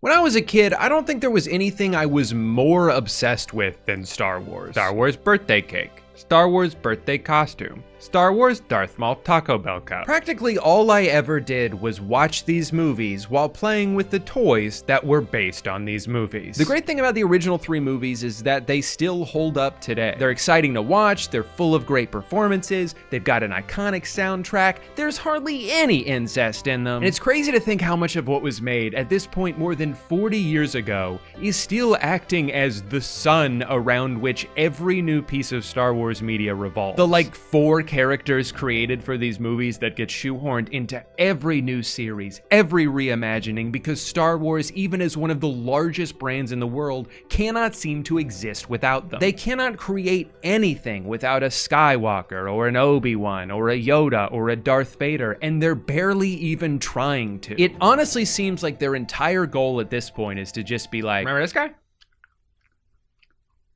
Remember this guy? And if this is all they're gonna do with the brand, what is even the point? If every new show is only going to exist as a way to remind us of something we've already seen, how much more Star Wars do we need? Now, I'm certainly not about to sit here and act like I'm somehow immune to nostalgia bait, because That would be a lie. When Disney released the first trailer for the Obi-Wan Kenobi show, I was ecstatic. Ewan McGregor was always one of my favorite things about the prequel trilogy, and I could not wait to see him come back and play this character again. But then the weirdest thing happened. The show came out, and it ended up being so boring I stopped watching after 2 episodes and didn't think about it again for an entire year. Turns out bringing back a recognizable character is a pretty good way to get people to pay attention to something.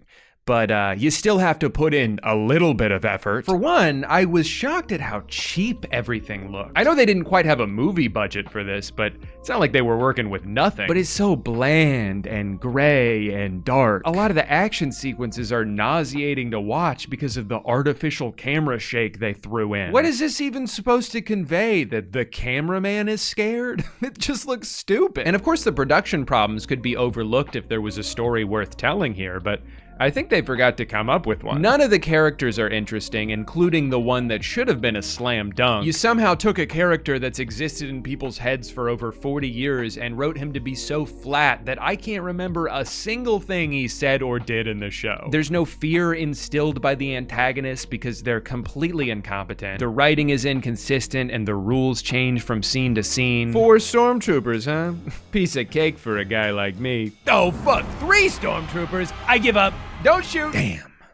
If only they brought a 4th guy. This also happens just a few seconds after he tries way too hard to open a gate they very clearly could have just walked around. Did that fight give him a concussion? In episode 4, Obi-Wan has to go save Leia from her imprisonment on what is described as an extremely secure base. It's impenetrable, Wade. Suicide. You're not getting in there. Yeah, it looks pretty secure to me. They've got an entire droid patrolling the place. Not to mention multiple doors that are unlocked. It's impenetrable. Okay, well he made it into the base, but there's no way they're getting out of there. Look how conspicuous they're being. Surely someone will notice the human child hiding under his jacket.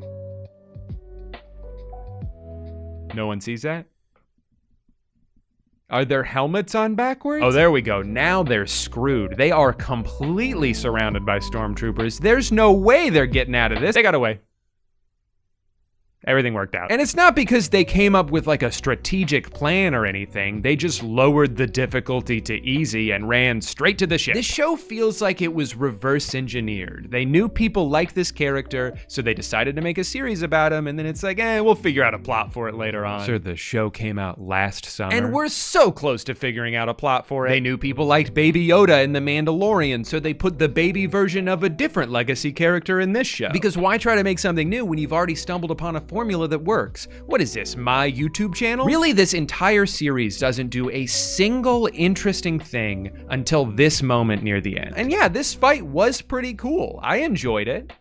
I don't think the rest of the show needed to exist. This is like 8 minutes that are worth watching out of the entire 6-episode series. They could have just filmed this part and thrown it up on Vimeo or something. You didn't even need to bother with all that other shit. Like, what is the point of introducing Reva or any of these Inquisitors if you're not gonna do anything with them? They just act as placeholder villains until Darth Vader shows up. They don't have an arc, they're not written or portrayed in a memorable way, they're just there. Like, Reva's whole thing is she's trying to earn the trust of Vader so he'll let his guard down around her and she can strike when he least expects it. Now, obviously we know that isn't going to work because Darth Vader is very much alive in the movies we've already seen, but we don't know how close she gets. Maybe she comes up with a perfect plan and everything works out until something goes wrong at the last moment. Or she has some inner conflict and hesitates and misses her chance. Like, there's so many possibilities for how this could have played out. You want to know what the final draft version of her plan was? Run up behind him and yell. Even if he didn't have telekinetic powers, he still has ears. How did you think this was gonna go? Why did we watch 5 episodes of this character if this is all it was leading to? What a waste of time. Writing characters that are mind-numbingly stupid is an unfortunate staple across the Disney Plus Star Wars universe. It continues to pop up in the show that I watch after this one, and the one that came out most recently, Ahsoka. Now, this show is definitely better than Kenobi, but not by much. Our first introduction to the titular character is this unbelievably long scene where she's just slowly touching stuff in this cave and things start moving around and making noise, and it's so mysterious, and it goes on for like 4 minutes, all so she can find the golden ball. And then she takes the ball, and then she tells people about the ball, and then her apprentice tinkers with the ball, and then someone steals the ball, and that's pretty much all of what episode 1 is, until the end. Oh my god, she fucking died? All right, I'll admit it, that is a bold opening. You've established stakes, you've shown how ruthless the enemy can be, how they'll stop at nothing to get what they want. This already adds a bunch of depth to Ahsoka's character. What's that? She's fine? I'm fine. I guess it was just a minor stabbing. Sorry, it's just like, I feel like people usually have died from that. Relax, Obi-Wan, he's fine. Just throw a Band-Aid on it and drag him back to the ship. Okay, and it's not just that she inexplicably survives something that has killed every other character every time it's happened. It's that she's almost entirely unaffected by this. She spends like 10 minutes in the hospital and then continues about her day. If you take out the part where she got stabbed for pilot episode cliffhanger purposes, then the plot would be exactly the same. Worse though, it makes every battle going forward seem a little less important because apparently lightsabers don't kill people. So why would I be nervous watching any of these fights? Nothing a little Neosporin can't fix. It's not just the first episode though, this is a theme throughout the entire show. How many times are the main characters going to end up in battles where they get shot at 1,000,000 times and never get hit? It happens here, and here, and here, and here, and here, and here, and here. I know that nothing bad is going to happen to them because nothing ever does. They are invincible. And once you realize that, these scenes are no longer exciting, they're just loud. There are no stakes because the enemy is useless. Now, the one thing to come out of that episode is that Sabine, the apprentice who died but didn't die, gave the golden ball map to the bad guys. And that map has the coordinates to an even bigger bad guy. So the good guys need to get that map back from the bad guys before they use it to find the other bad guy. But they also need the map because guess who else is there?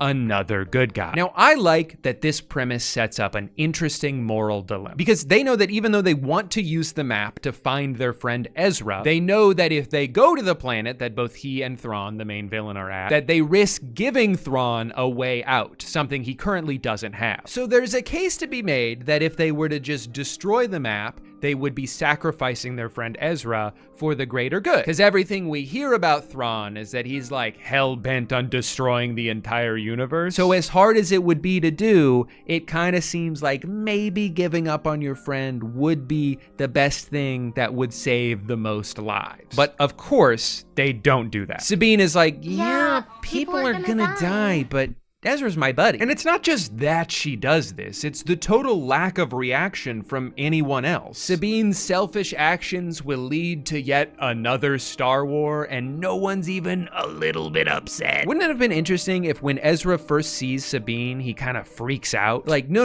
you can't be here. You've doomed the entire galaxy just to save me? I'm not worth that. What were you thinking, right?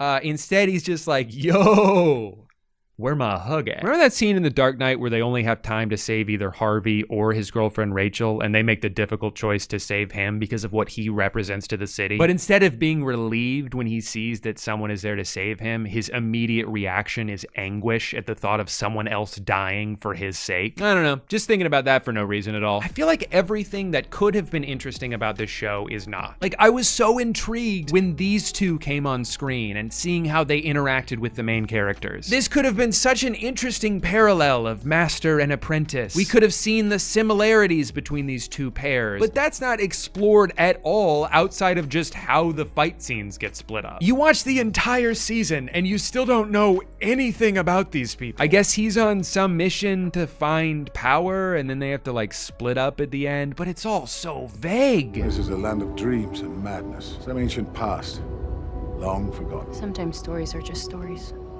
There's nothing human or relatable for me to latch onto as a viewer. I would have loved an episode that's just these two, and maybe you get a glimpse into their past and see how he kind of became a father figure to her and why that relationship matters. And maybe you could have even given her any amount of dialogue so she could have a character trait besides just brooding all the time. There's only one person on this show who evolves from beginning to end. Sabine starts off as a rebellious Padawan who cannot use the Force at all and transforms into a rebellious Padawan who can use the Force a little bit. How does she learn? Does she have some kind of epiphany where we, the audience, are given a reason for everything to suddenly just click?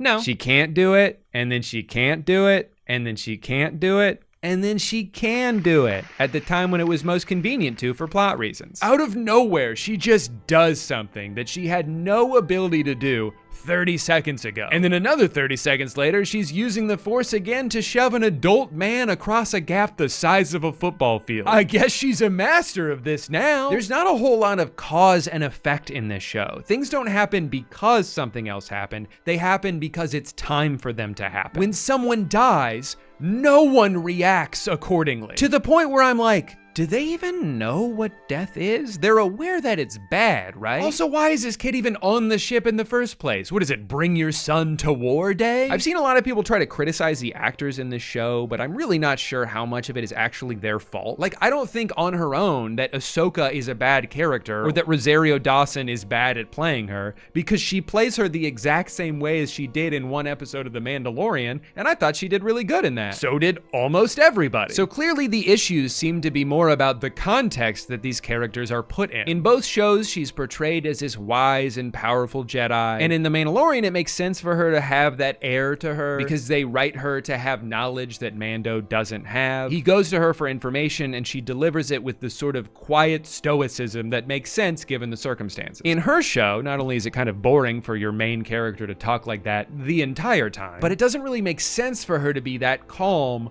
while telling Sabine, hey, it's okay that you've doomed the entire galaxy for personal reasons. It's not a big deal that millions of people will die, because at least you followed your heart. Like, no, that's fucking stupid, but that's how she delivers a line because that's how it was written. I have more to say about this show and Obi-Wan Kenobi, but before I get more into that, I have to tell you about the Star Wars show that is so much better than both of these. It's actually hard to fathom that it takes place inside the same universe. I think if I can explain some of the things that Andor does really well, it'll do a better job of showing why Ahsoka and Kenobi are so flat in comparison. It takes like 7 minutes for Andor to subvert our expectations. Main character gets followed by a couple of antagonistic jerks. They're pestering him, they've got him cornered, they're trying to rob him. I've seen where this goes. This is where our protagonist shows off how cool and strong he is.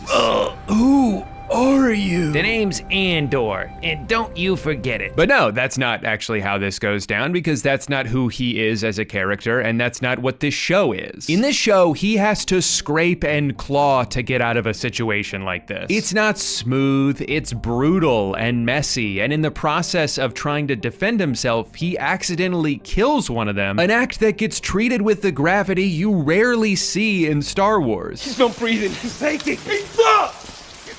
Hello? Once the other guy shifts from being pissed off to realizing he now needs to beg for his own life, holy shit! We had a misunderstanding. We're going together. I'll tell them what happened.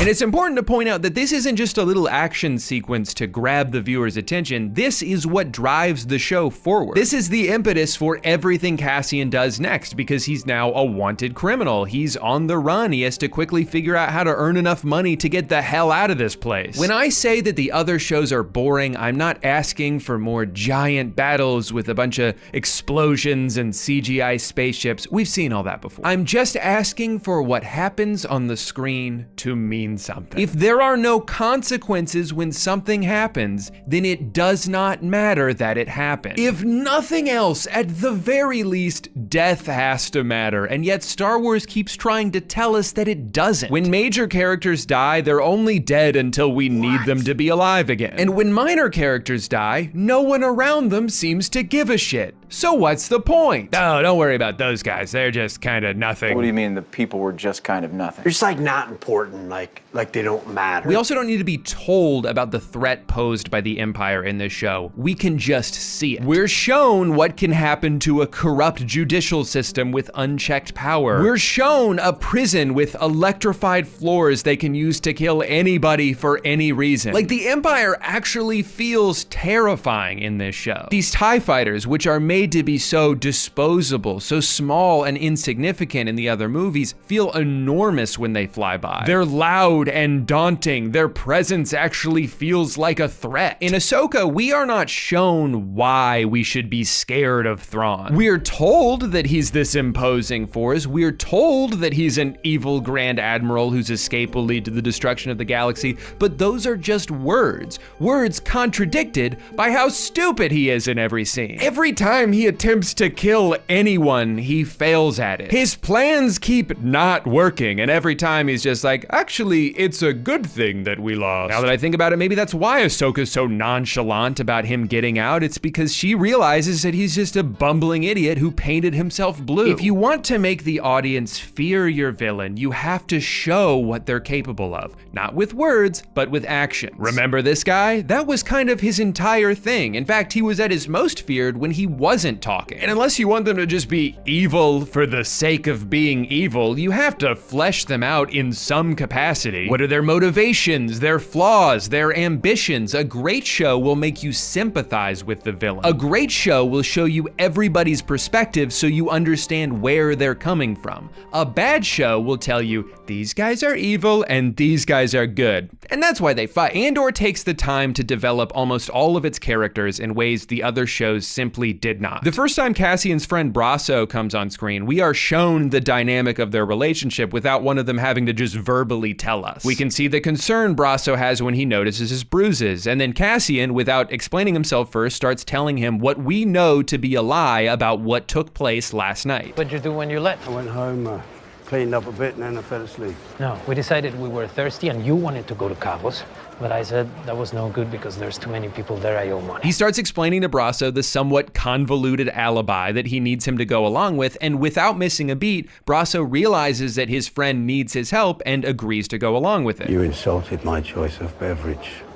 As host and provider, I was offended by this. You come in now to apologize. This is a great scene because it serves two purposes. One, it tells us that what happened last night is not just going to go away, and clearly Cassian is worried about the consequences. And two, it shows us that these two people are good enough friends for one of them to put himself in danger for the other one's sake. From this, we can just assume a bunch of things about their relationship. Clearly, they've known each other for a long time. They probably have their own history of getting into trouble, but always having each other's backs. I hate when dialogue will try to accomplish the same thing by just telling you about something that happened off screen. Cousin! There's that man whose uncle is my dad. I haven't seen you since that mission we did. The one on Chlorpatron? Yep, where you almost got us killed. Hey, I'm a great pilot, but I'm impulsive. And it's important we say these things out loud to each other, lest we forget. Later on in this episode, they introduce Cyril, the Imperial deputy who's fucking obsessed with his job. And you can see that immediately from the way he's standing, from the seriousness with which he's trying to talk, from the hilarious detail that he's taken the time to have his suit tailored. Have you modified your uniform?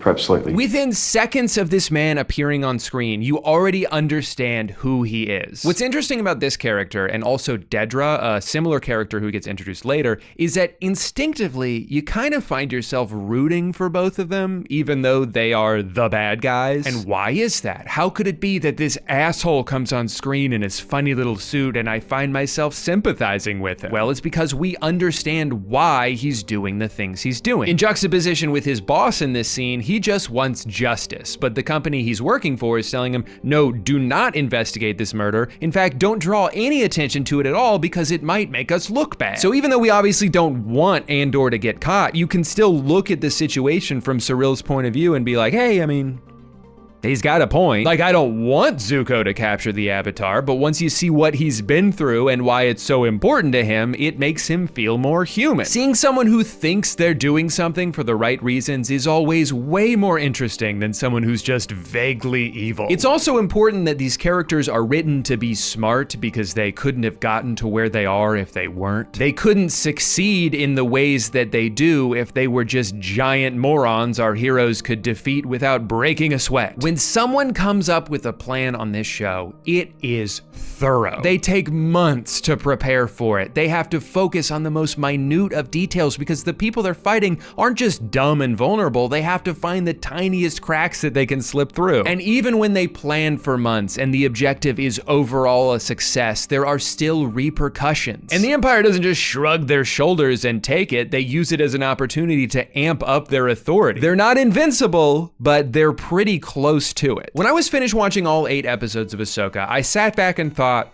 what actually happened in this show? What transformations took place from the beginning of the series to the end? And it's pretty much just one thing. Thrawn got out. That's it. And sure, we're told that's a big deal in this universe, but like, we needed 8 episodes just to do that? How does something with such a huge budget get stretched so thin? Conversely, when I got to episode 4 of Andor and he meets up with a group of rebels who tells him about their plan to pull a grand heist on the planet of Aldhani, I thought, oh, cool. So this is what the whole series is gonna build up to. The season finale will be this mission. And then they rehearsed, executed, and dealt with the consequences of the entire thing by the end of episode 6. It was a 3-episode arc. I was so conditioned by the other 2 shows that I just assumed they would drag this one plot point across the entire season. But the creators of Andor knew that they had way more story to tell. You thought this part was good? No. We haven't even gotten to the best part yet. The best part of this show is the Narkina 1 prison sequence. Now, I want to be careful how I talk about this because I don't want to spoil it, but I am going to spoil it, so you've been warned. If you haven't watched this show yet and you're at all intrigued by it, go watch all 12 episodes and then come back and finish the video. But make sure you come back, because then I'll get 2 views. So Cassian gets taken to this place where the first thing they do is show you how they are in control. If you act out, or if you don't do your job, or if you do your job but just slower than everyone else, they will turn on the floors that will electrically shock you. This prison doesn't need thousands of armed guards to keep you in your place. It has its own built-in security. And they're so confident in this system that they don't even feel like they need to have someone supervise the prisoners when they go back to their cells. They just assign one of them to play that role. On Cassian's floor, that person is Kino Loy. Now, Kino is as much of a company man as a prisoner could be. He is steadfast in his belief that if he just does everything he's supposed to, that he will be set free when his number hits 0. It doesn't seem to faze him at all that their sentences are getting doubled or tripled arbitrarily. He's just focused on doing everything he thinks he needs to do to get out of this place as soon as possible. Now, as Cassian spends weeks and then months here, he is trying to accrue any information he can on this prison, but Kino will not budge. How many guards on each level? You want out of here alive, turn that part of your mind off. You think they're listening? You think they care enough to make an effort? They don't need to care. How many guards on each level? It's gonna take something much bigger than Cassian to disillusion this man. And that's when a rumor starts to leak. A prisoner on level 4 finished his sentence and was supposed to get released, but instead got put right back into the prison just on a different floor. And when word started to spread about this, they killed everyone on that floor just to keep the rest of the prison from finding out. Around the same time, an old man named Olaf, with just a few shifts left of his sentence, suffers a stroke. A doctor is sent to give him medical attention, but all he can do is just put him out of his misery. A now out of commission old man is of no use to the Empire in a prison where all that matters is productivity. While he's there, the doctor confirms the rumor about what happened on level 2, and this is where the reality of the situation finally sets in for Kino. No one is getting out! It doesn't matter how well you play the game when your opponent is in control of the rules. And one last time, Cassian asks him the same question. How many guards on each level? Never more than 12.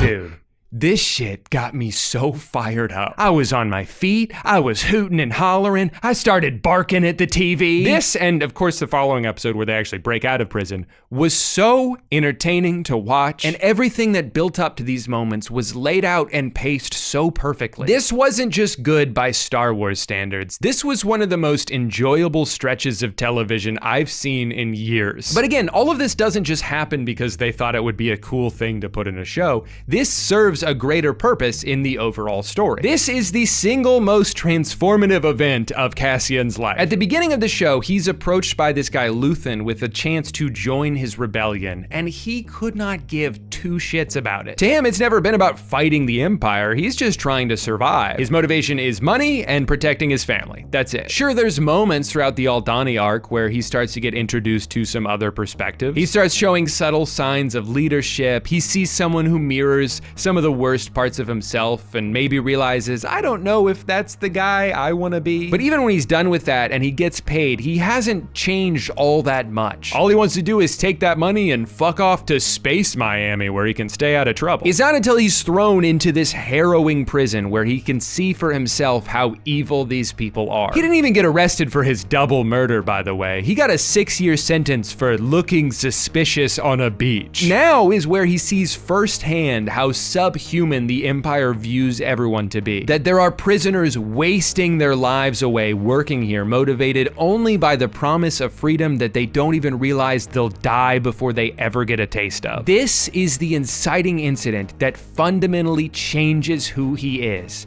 And that's how you develop a character. It's also such an interesting story of sacrifice and working towards a larger goal at the expense of what you want. Cassian initially just wants to be left alone, right? Why is this my problem? But once he realizes not only how fucked up everything is, but that he may be able to serve a larger purpose within this movement, he jumps at the opportunity. Everyone who's a part of this rebellion is sacrificing something to do so, and the result is honestly kind of beautiful. Luthen, as one of the leaders of this rebellion, is very much the face of that idea. He has this incredible speech where he's like, what do I sacrifice? Everything. I burn my decency for someone else's future. I burn my life to make a sunrise that I know I'll never see. This isn't about me. This isn't about us. This is about creating something for the greater good. And then I just think about how they made Sabine put the entire galaxy in danger so she could save one guy. The gap between Andor and Ahsoka in terms of writing quality is the size of the Grand Canyon. Live or die? Trying to die. I choose to live. Take all the money you found and go and find some peace. I won't have peace. I'll be worried about you all the time. That's just love. Nothing you can do about that. What an amazing line to come out of a random Star Wars show. And anytime someone delivers a monologue in Andor, it's so inspirational. It makes me want to run through a brick wall. They don't have enough guards, and they know it. If we wait until they figure that out, it'll be too late. And I would rather die trying to take them down than giving them what they want. In Ahsoka, I feel like sometimes the writers forgot what universe their show takes place in. There's a scene where Hera has to have a meeting in front of members of the Intergalactic Senate and listen to the reasons they give for not believing her story. But this report reads like a child's fairy tale. Star maps, star whales, distant galaxies. Honestly, are we to believe any of it? Dude, you're literally in Star Wars. What are you talking about? Oh, you want me to believe there's some kind of other galaxy out there that has a map leading to it? Sounds like bullshit to me. Now get out of my sight, lime green alien with tentacles for hair. Also, where the creators of Andor deliberately avoided gratuitous cameos, the other shows seem to have been built around them. It's like they feel compelled to dangle a familiar character in front of us every time they think people are starting to lose interest. Man, this courtroom scene is boring. I don't even know who any of these people are. C-3PO? I know that guy. Oh, the whales are back. Wake me up when this is over. Hayden Christensen? From Little Italy? What? I like seeing characters that I know return to the screen. It's fun. I'm not trying to rain all over your parade if you enjoyed this, but like, can there also be substance with it? Can we raise our standards a little bit? I think if I were to try to thematically categorize the new Star Wars that works versus the new Star Wars that doesn't, it's that a lot of what doesn't work seems to be taking familiar characters and putting them in a new setting, where what has worked has mostly done the opposite. I think when you approach something like the Empire and say, what if we told this story from a brand new perspective? That's how you can flesh out something we're familiar with in ways we might have never even considered. Whereas when you start with a character and then try to pull an entire show out of your ass, it's gonna be a lot harder to stumble upon a story worth telling. Also, when you make a spin-off series about a person whose life we are already intimately familiar with, you lose your ability to use one of the most fundamental tools of storytelling: character evolution. A bedrock of almost every good story ever told involves a three-dimensional character who grows and changes in some way. And when you take someone who's already experienced that in the past, it's hard to do that again without first making them devolve a little bit, and that's not fun to see. I don't want to see a PTSD-ridden Obi-Wan Kenobi scared of conflict before reverting back into the guy we thought he was. It's like when you play the sequel to a video game and they have to come up with some convoluted way to justify the fact that they nerfed all your abilities you had at the end of the last game so you can learn them all again. Oh, he forgot how to use the Force. Yay, he remembered! On the topic of video games though, I think that's somewhere where Star Wars has done a pretty good job of expanding on this universe in a worthwhile and additive way. Particularly the Jedi Fallen Order and Jedi Survivor games are really fun, even though they did kind of release the second one in an indefensible state of brokenness, but that's just how games are now. Can't blame us if everyone's doing it. But this game is another example of like, hey, you don't have to just keep using the same 4 characters over and over again. Let me experience something new. It can still take place within a world I'm familiar with, but give me a fresh protagonist to learn about. Show me Star Wars from an alternate perspective and let me live inside of it. That, more than anything else, is what takes me back to the feeling that Star Wars gave me when I was a kid, and I think it's something they desperately need more of. I got it so easy. Guard the cliff, crush the locals, look at the scenery. Nobody's getting past me, not without a blaster. I will forge the way there in your honor. Time to fight. But for Star Wars to regain the reputation it once had, it's going to have to come in the form of consistently good movies and TV shows. And even with as great as Andor was, I have no confidence to believe that this is a sign of more things to come. Because so far this has very much proven to be the exception to the rule. Tony Gilroy came in and showed that when you're not afraid to bring something new to the table, to avoid cheap cameos in lieu of actual storytelling, to not just follow the formula created 46 years ago, that you can make something so good that it doesn't even have to be Star Wars for it to work. Like Obi-Wan Kenobi had to be Obi-Wan. Ahsoka had to be Ahsoka. The stories that these shows told were so thin that no one would have given a shit about them if it wasn't filled with familiar faces. Andor is a show that just happens to take place in the Star Wars universe, and I don't think Disney is that interested in continuing to tell those kinds of stories. When I was a kid, I would think about all the blanks that could be filled in the Star Wars universe. I thought so excitedly about all the planets and the monsters and the Jedis out there just doing their thing. It seemed like there were infinite possibilities. And yet, the more they expand on this universe, the smaller it starts to feel. Are there more stories to tell, or are we just gonna keep finding ways to repackage the old ones? Because if that's the case, I don't know how much more Star Wars we need.